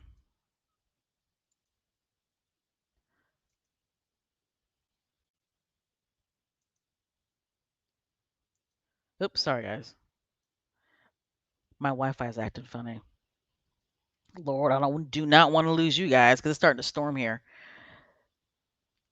My goodness, let me start over again. So this is what Sam wrote to the Times, who serialized Yuck Mouth's book. "Sir, I'm afraid Tom Bower didn't convey my admiration and respect for Meghan in the excerpt from his new book. I found Meghan to be exceptionally warm and gracious and admired her intelligence and her remarkable courage, as I still do. I regretted the off-published account of challenging Procter and Gamble being edited out of my Vanity Fair article because I'd wanted to highlight her lifelong activism. The piece itself was quite, what's that word? I'm like, what's that word? Laudatory? One more thing. I do not have a stutter. I may hem and haw a bit, but a stammer is not a stutter. And as far as I know, Meghan never said she liked me because of it.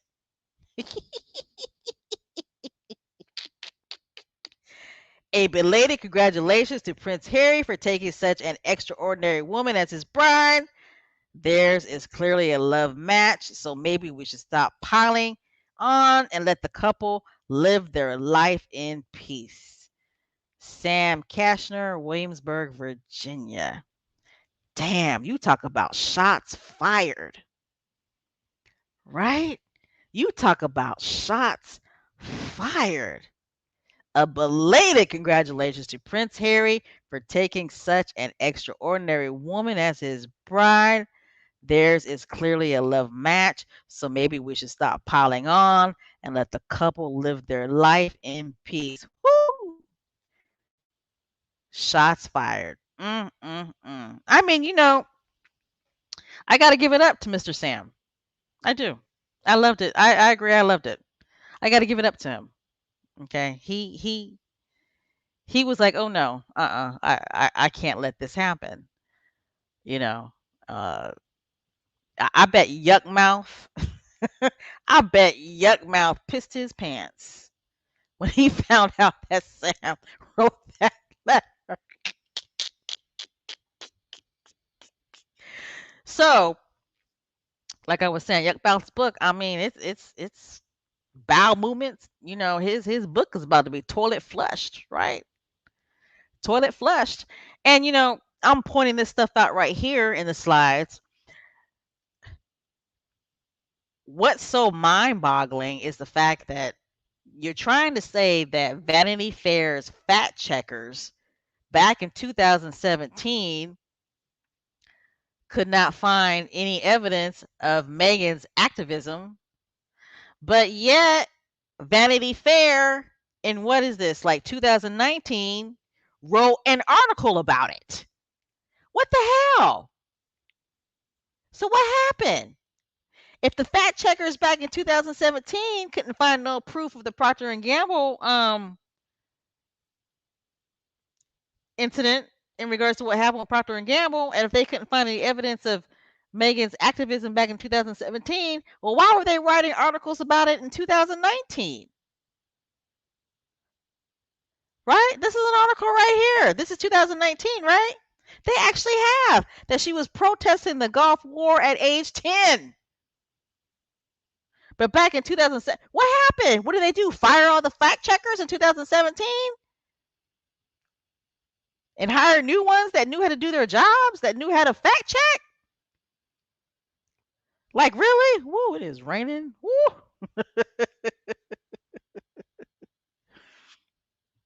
But it's like, come on. I mean, Yuck Mouth really made Vanity Fair look stupid. Next slide. Here's another article. This is 2000 what? 21? Procter and Gamble again. Right? But in this article, it states when she was 11, the Duchess of Sussex called out the company on Nickelodeon over a sexist dish soap ad. This is 2021. They wrote about it again.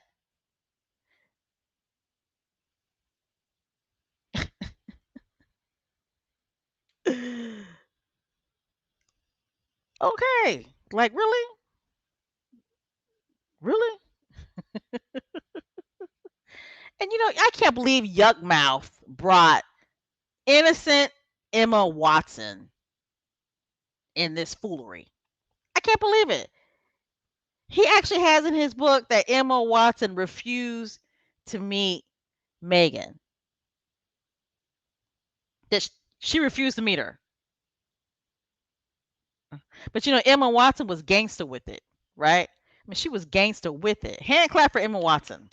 Hand clap.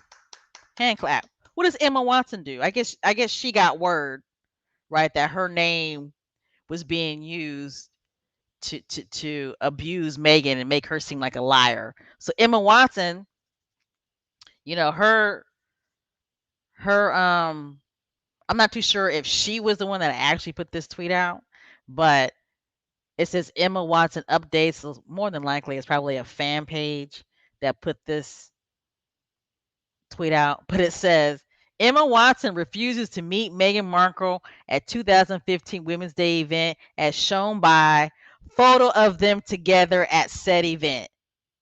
What a bitch.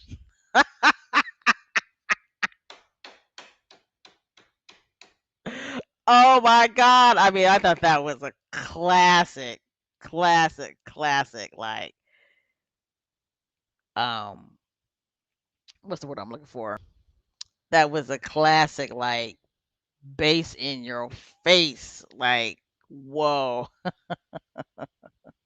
But I mean, again, Google is free. I thought this man was an investigative journalist. I thought this man was an investigative journalist. And I mean, and these Rangers are, their every hope on bringing Meghan down is on this book. There you go. Clap back. Thank you, Diane. I lost train of thought. Epic clap back. Like I said, I don't know if Emma Watson actually put this tweet out herself. It looks like it might be a fan page, but bam, they instantly post on Twitter a picture of Meghan and Emma Watson together at the 2015 Women's Day event that Yuck Mouth claims Emma Watson refused to meet Meghan at this event. Yes, epic clap back. It's like they understood the assignment. You know what I'm saying? All right.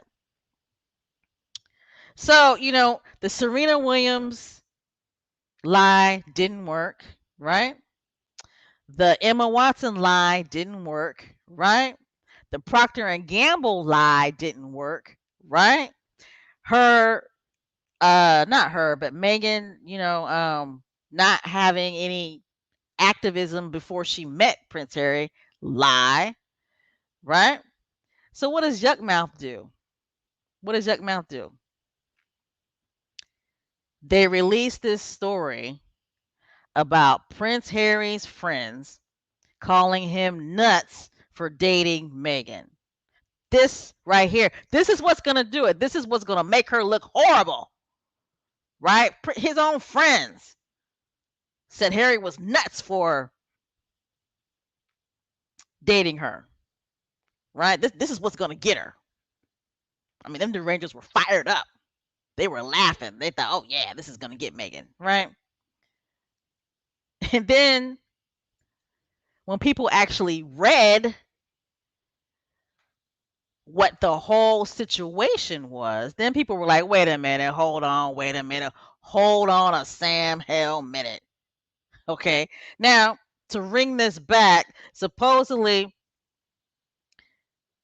Harry's friends said that he was nuts for dating Meghan because, they said that Meghan was lecturing them and that she was standoffish and you know she she wasn't really friendly.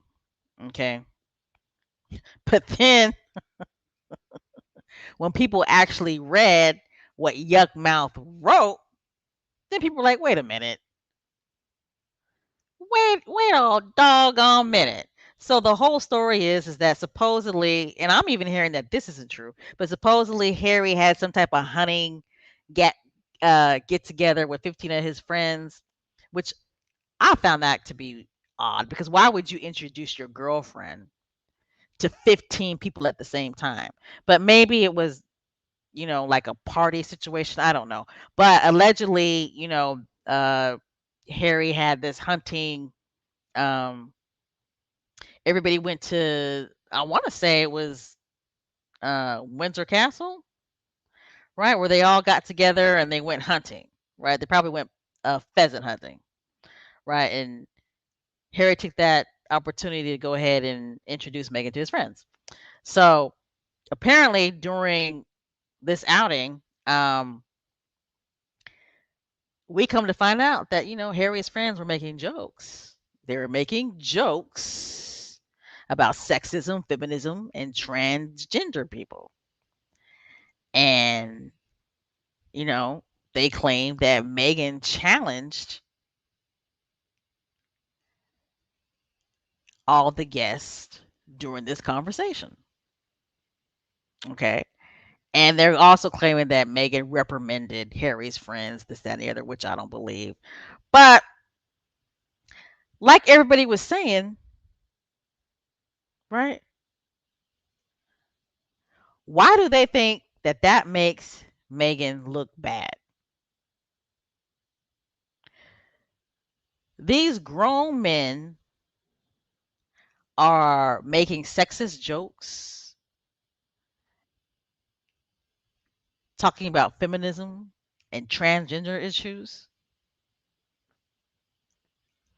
and they think it makes Meghan look bad when she's challenging them and questioning them about their jokes.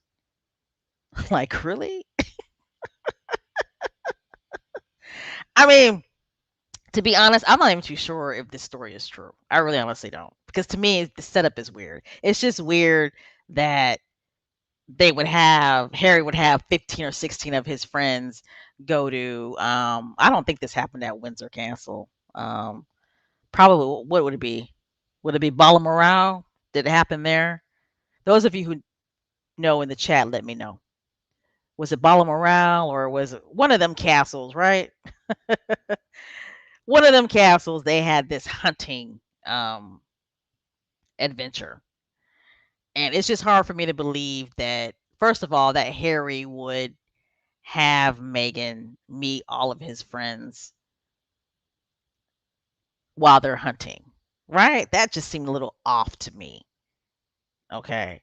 And then to introduce her to like 15, 16 people at the same time, that seemed a little weird to me. Okay. But again, Yuck Mouth and people who think like him do not think outside of their box, right? They don't think outside of their box. He honestly thinks that that makes Meghan look bad if the story is true. And the story doesn't make Meghan look bad.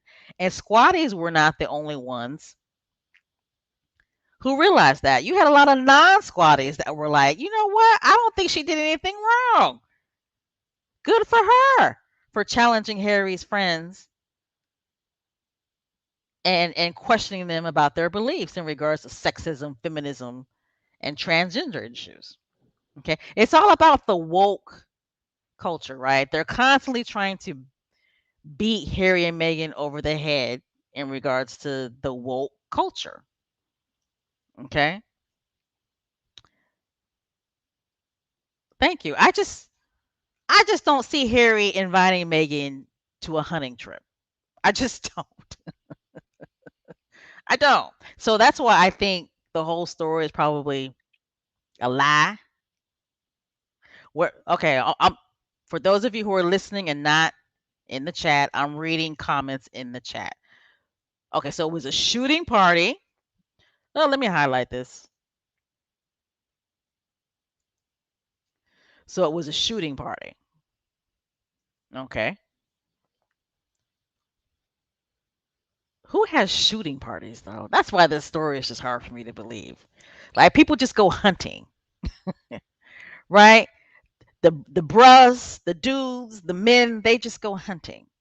Okay? And usually it's it's no more than maybe 2 or 3 dudes that go. 2, 3, no maybe no more than 4, right? That go, not 15, 16.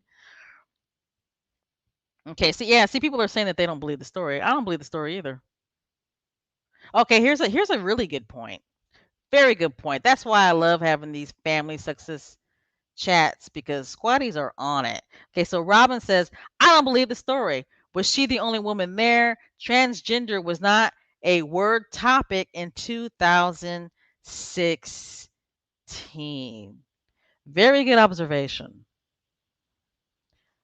Very good. Yeah, I just don't believe the story either. But, you know, another point I have, how does this make Megan look bad? Like, really, dude? This is all you got?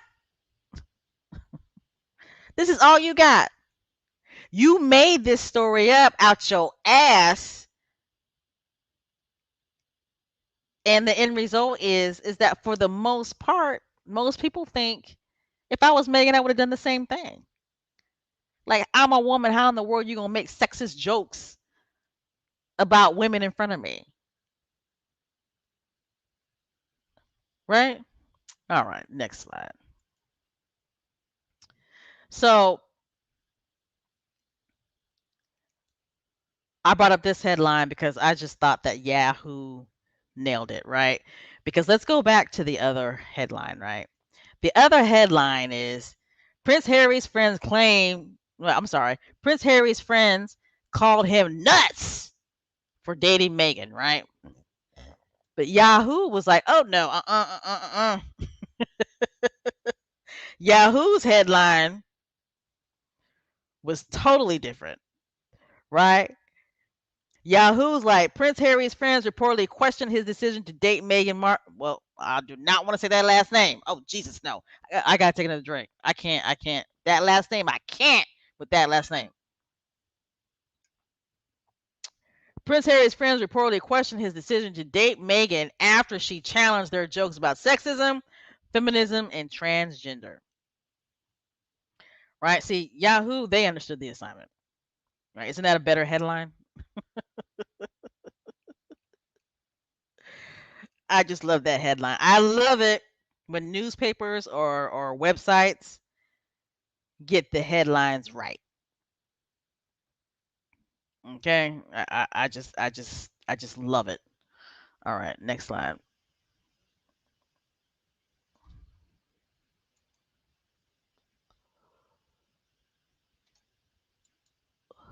Okay. Woo! I'm keeping you guys late.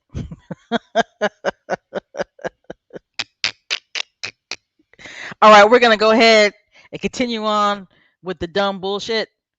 All right, I know you guys know. I know you guys know out there in Sexist Squad land. I know you guys know. I know you know. I know that you know that I know that you know that I know that you know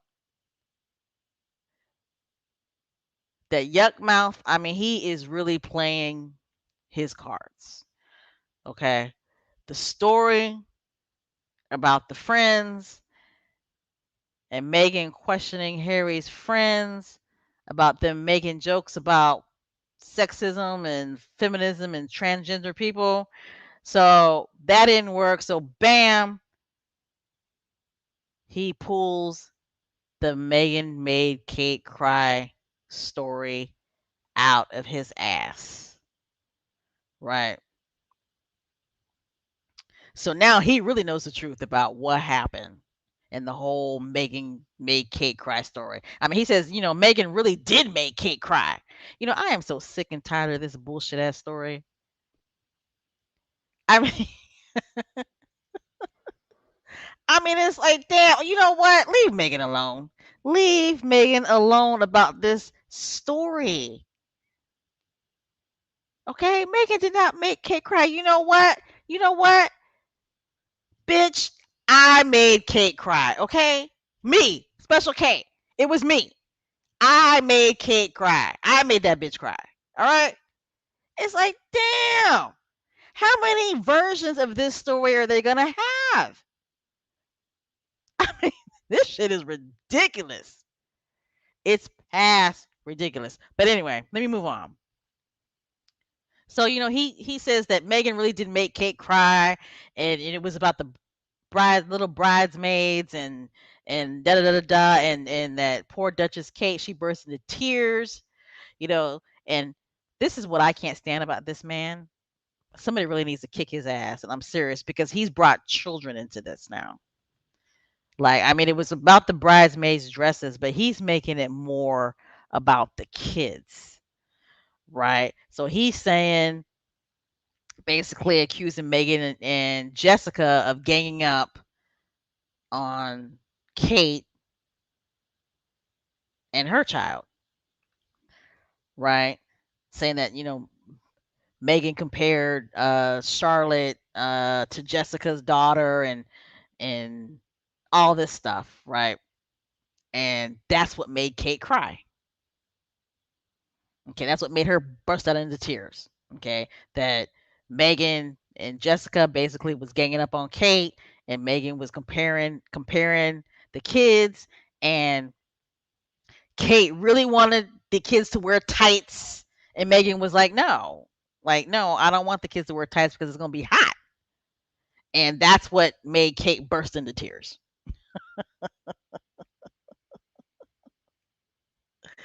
It's like, really? Really? She bursted into tears because Meghan, this is Meghan's wedding now. Meghan's the one that's getting married, not Kate. This is Meghan's wedding. And this chick bursted into tears because Meghan didn't want her, ouch, something just bit me, did not want her bridesmaids to wear tights because Meghan felt it was going to be too hot. So Kate burst into tears. Do they not realize how fool this makes Kate look? You bursted into tears over tights at the planning of another woman's wedding? Come on now. There's no way in the world Kate can be that fool thinking that this makes her look good. She can't be that dumb.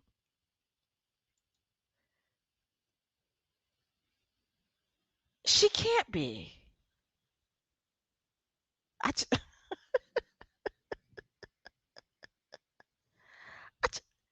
like, really? Really? She bursted out into tears over tights because Meghan didn't want the bridesmaids to wear tights at her wedding. I just don't see how they think that this makes Kate look good. I just don't. I mean, it may sell well for the derangers, but globally, people are just shaking their heads. So what ended up happening? You guys know how we do. You guys know how we do. When we read that Kate actually busted out or I should say, bursted out into tears, really because of tights and because she was not pregnant, but because she just, had Louis and all that, right? She was just so emotional about the tights that she bursted out into tears, right? What did we come up with? Hashtag Duchess of Tights. Oh my gosh. See, Yuck Mouth really thought he did something with that book. Okay. And the Derangers really think that he has done something with that book. They really honestly think that book is going to bring Meghan down. But it's not. Bless their little hearts, but it's not. I mean, there are a lot of famous people who have, you know, unauthorized biographies written about them that's just horrible.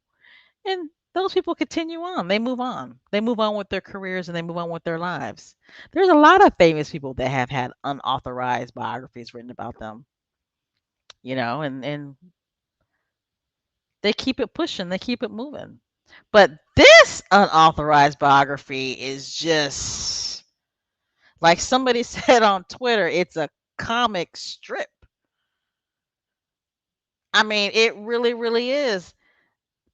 And it's making the royal family look bad. It really I cannot imagine a grown woman crying in the bathroom because the bride does not want the bridesmaids to wear tights. Yes, squatties are the best, aren't we? Shoot, squatties, let me tell you something, squatties. We run these Twitter streets. We do. Look at that. That's 19,000 tweets. And it's probably more.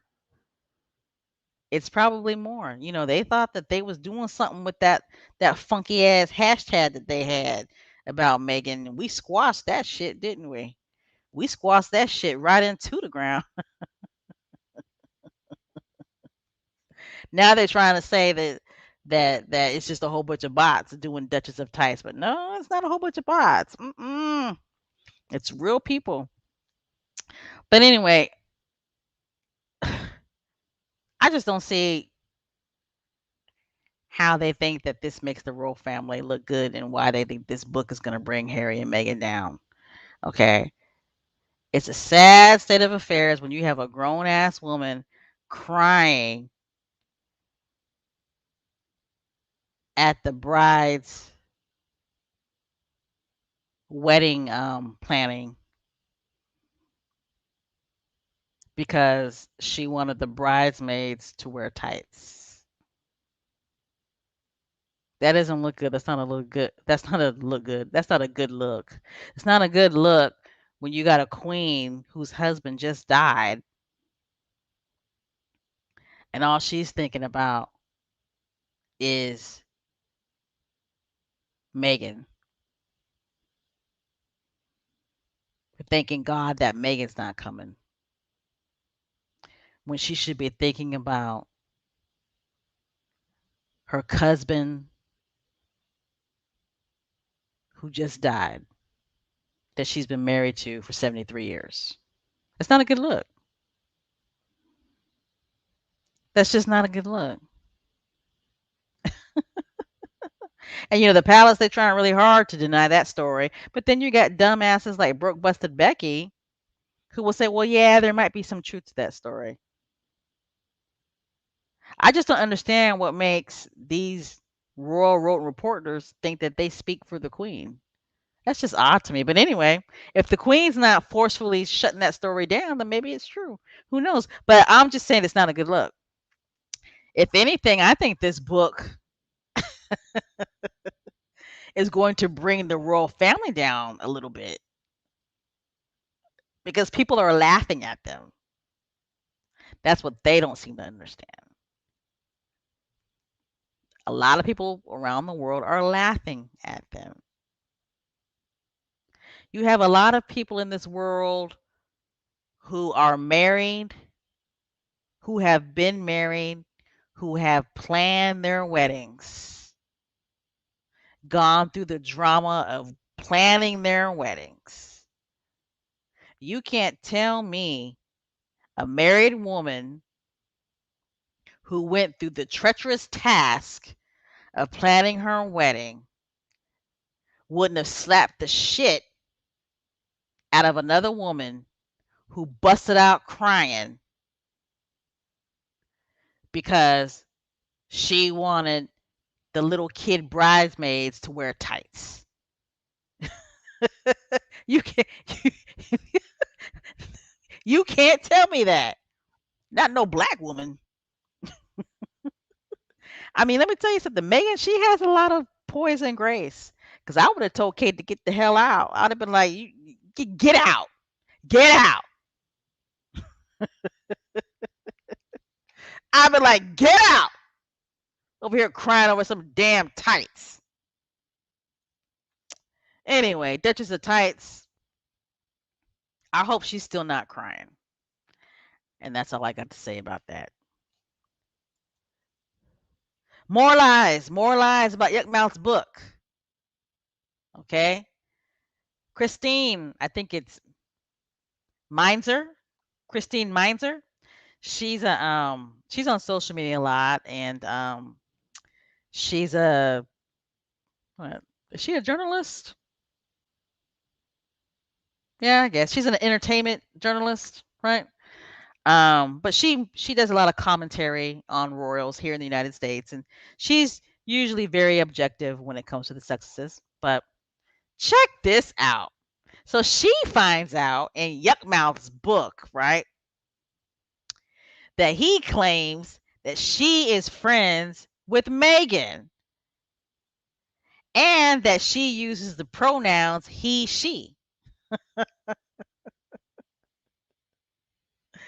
And Christine goes on to say, if he can't even get these simple facts right, how are we to trust anything he says about the Successes? Like, can you believe that? He actually has in his book that Meghan and Christine are friends.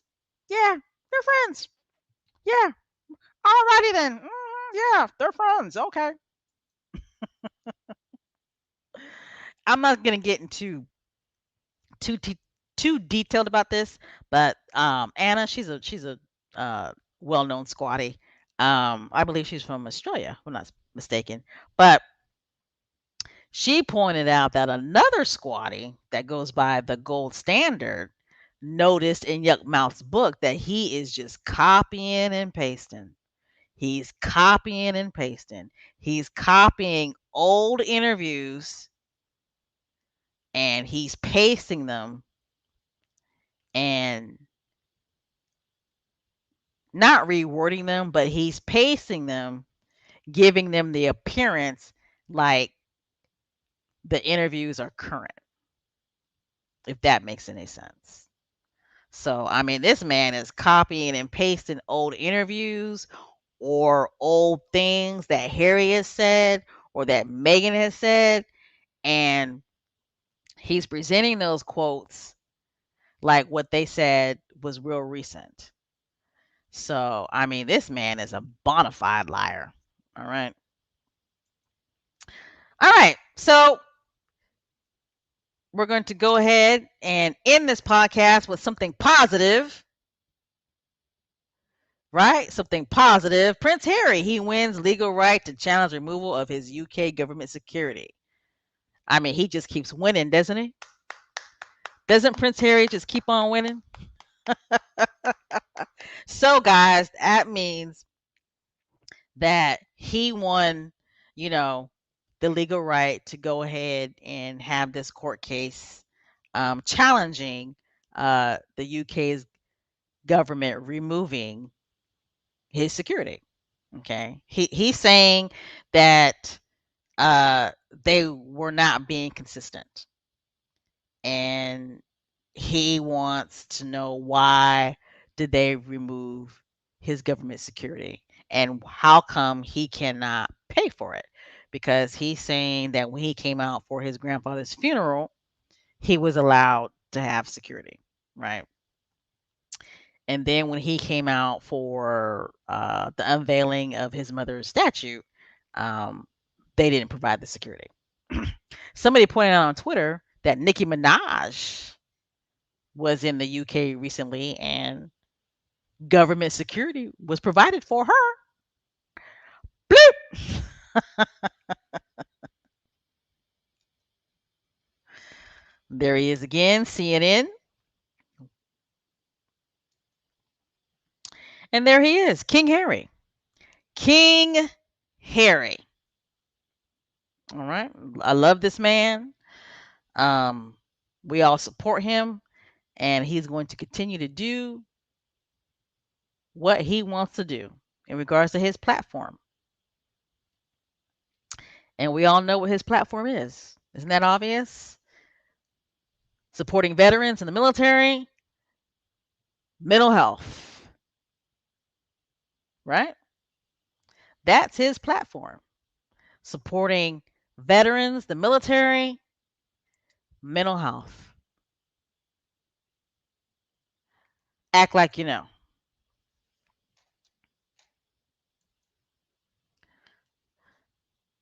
I just love that picture. The way they look at each other. It's like, ah!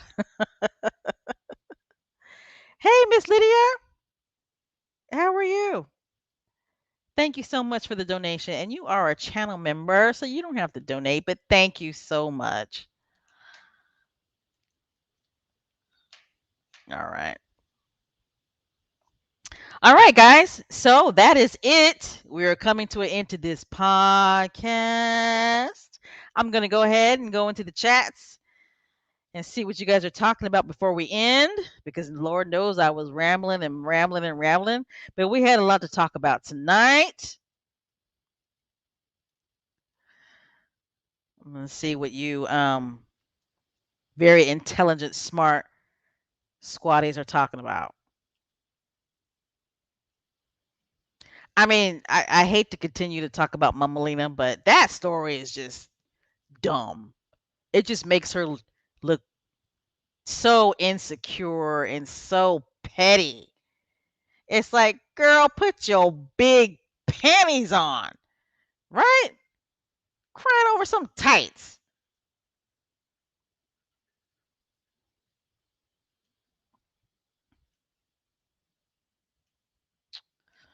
Let's see.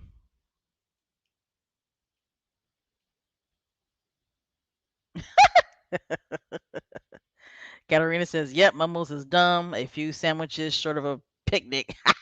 That's funny. Was it? I didn't know that, Lucy. So Lucy Wynn says Duchess of Tights was trending in the US, Singapore, South Africa, Canada, and the UK. That's funny. And I love it. I'm sorry, but Kate deserves that. She deserves all of that because her I'm about to go off. She deserves all that and more. Because she can easily make a statement and say, "You know what? Enough of this bullshit about this story. That particular day, I was not myself. And I did something that I'm ashamed for. Megan and I have worked it out and we've moved on. Enough of this story." She can easily make a statement and put this shit to rest.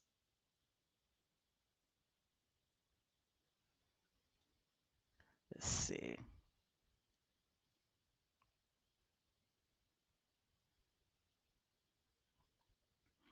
Hey, Cookies and Cream.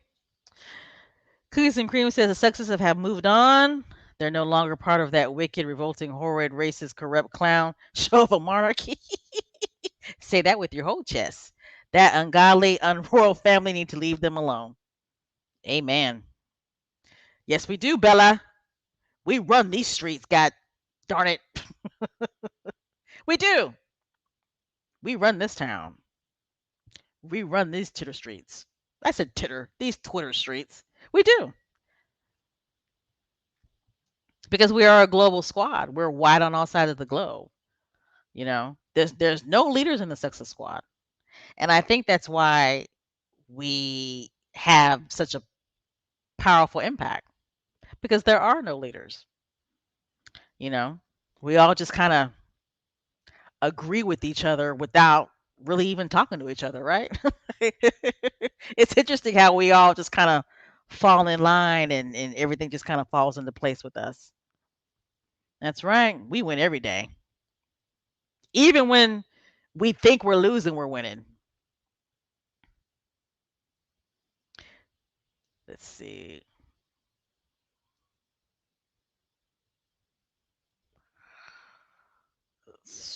Yeah. Thank you. Thank you. Thank you. Thank you, Gracie. It does. To me, it really makes the queen look bad. This woman is 96 years old. And you guys are putting out stories that she said, thank God that Meghan wasn't coming to her husband's funeral. Like, really? Why would you want to paint a 96-year-old in that light? Like, why? Why is that necessary? And besides that, Meghan was pregnant at that time. She was like 7 months pregnant. So, of course, she wasn't coming, right? You know, an acquaintance of mine was saying, maybe the queen did say that. Maybe she did say, thank God Meghan isn't coming because maybe she was concerned about the pregnancy. You know me, I said, shit. I said, bullshit. I said, that bitch was not concerned about no damn pregnancy. But, acquaintance of mine was like, you never know. Maybe she said that, well, thank God she's not coming because she's pregnant and, she did have a miscarriage. But who knows? But anyway, moving on, moving on. I never give that bitch the benefit of the doubt. All right, let's see.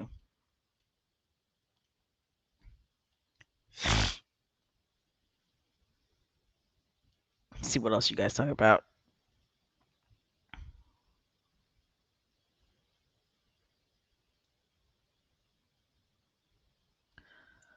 Yeah, I agree. She's crying because she can't compete.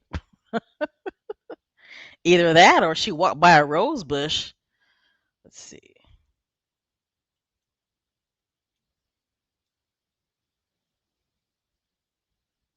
Oh, really? Yuck Mouth said Suits was not successful. Suits was successful in its own right. Okay. That TV show was on it wasn't on a major TV show network. Right? Suits was on what? USA Network, I believe. But here in America, I don't know how it works globally, but here in America, we have a lot of excuse me, didn't mean to burp, but we have a lot of TV channels that aren't that don't reach a huge audience like a CBS or a NBC or a ABC, but these minor TV channels do reach a good sizable audience. And at the end of the day, Suits was a successful show, for that platform. Was it a major successful show? No. But it was successful in regards to the reach that it had. Like Suits was maybe in the same category of like a Lifetime TV channel, right? I shouldn't say Suits, but USA Network was probably reached the same type of audience numbers wise as like Lifetime.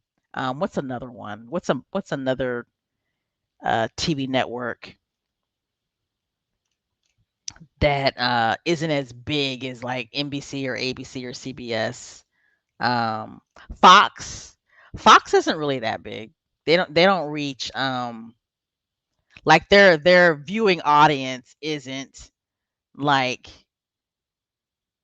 in the millions, right? Not unless they show football or baseball or something like that. Like if they're showing like a major sports event, then yeah, their video their viewing audience gets into the 20 millions, the 30 millions. But the TV shows on Fox, I mean, their viewership is I'll probably say the highest viewership they get is what, maybe 2.5 million, 3 million. And that's what the USA Network was. And Suits, no, that was a very popular TV show on USA Network. It was. And for those who say that's not true, this, that, and the other, they're just lying. They just don't want to face facts. Was Megan famous? No, she wasn't famous. She wasn't famous in the same, you know, category as, say, a Meryl Streep or a Julia Roberts or Lena Jolie, or anything like that. But she was well known enough in certain circles. And that's all that matters, right? She That's not all that matters. Let me roll that back a little bit. What matters is the fact that she was successful in her own right. She was making money, she was paying her own bills. She's an educated woman, and she was using her platform advocating for social causes. And she started to hit the world stage during that time that she was on Suits. She was using her platform. Let me put it to you this way, the more successful she became as an actress, the more she started to use her platform to advocate for social issues. And she started to hit the world stage, making speeches, meeting world leaders. She became an ambassador for, or was it the UN, or um, I need to do better, but we all know that her activism increased. She started to use her platform for that. And her presence was starting to increase more on the world stage, is what I'm trying to say. So, anyway, my goodness, I'm keeping you guys up so late. Um, yeah, and that's another thing. I just want to say this real quick. She had her hands in different pockets. She really, really did. She was on Suits, right? She was starting to make speeches on the world stage. She was interacting more and more with world leaders. Um, and Megan was on the Today Show cooking. She was on the Today Show doing fashion. There was like a fashion show that I saw her do. She was on TV talk shows, right? She was on Rachel Ray. She was on another talk show. She was actually a guest panel on the Bill Maher show, debating politics. If you can look that up on YouTube, I mean, she's really smart. So, I mean, um, she was everywhere. She really was. So, anyway, guys, it's time for me to end this podcast. It's getting late. It is late. It's not getting late. It is late. I want to thank you guys for listening to Sextist Talk tonight. Um, I appreciate you. If you are not a subscriber, please go ahead and hit the subscribe button. Um, let's see what else.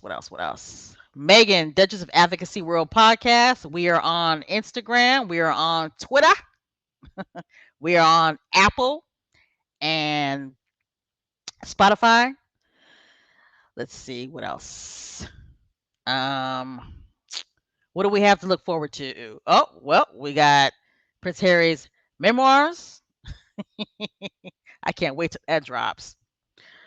Um, we have Megan's uh podcast series, and Omid Scobie wrote an article, and he basically alluded to the fact that Prince Harry is going to have his own podcast as well. So looking forward to that, because I love the way that man talks. I really, really do. All right, guys. We're going to go ahead and end. I appreciate you. I love you. Thank you for listening to me babble for the past 2.5 hours. I want everybody to stay safe. I want everybody to hydrate. I want to see hand claps, thumbs up, flowers, roses, people dancing everywhere. Because we are about to do our rebel yell. Yes, we are. We're going to get it in tonight. Good night, everybody. Good night, everybody. UK squatties, if you're still in the house, thank you. Thank you so much for staying up so late. Lord's willing, we will be back Friday. You know what? I might do a podcast tomorrow. I might, because there's still kind of more we need to talk about.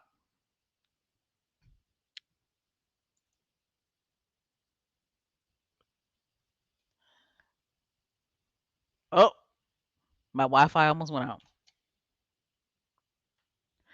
All right, squatties, you guys ready?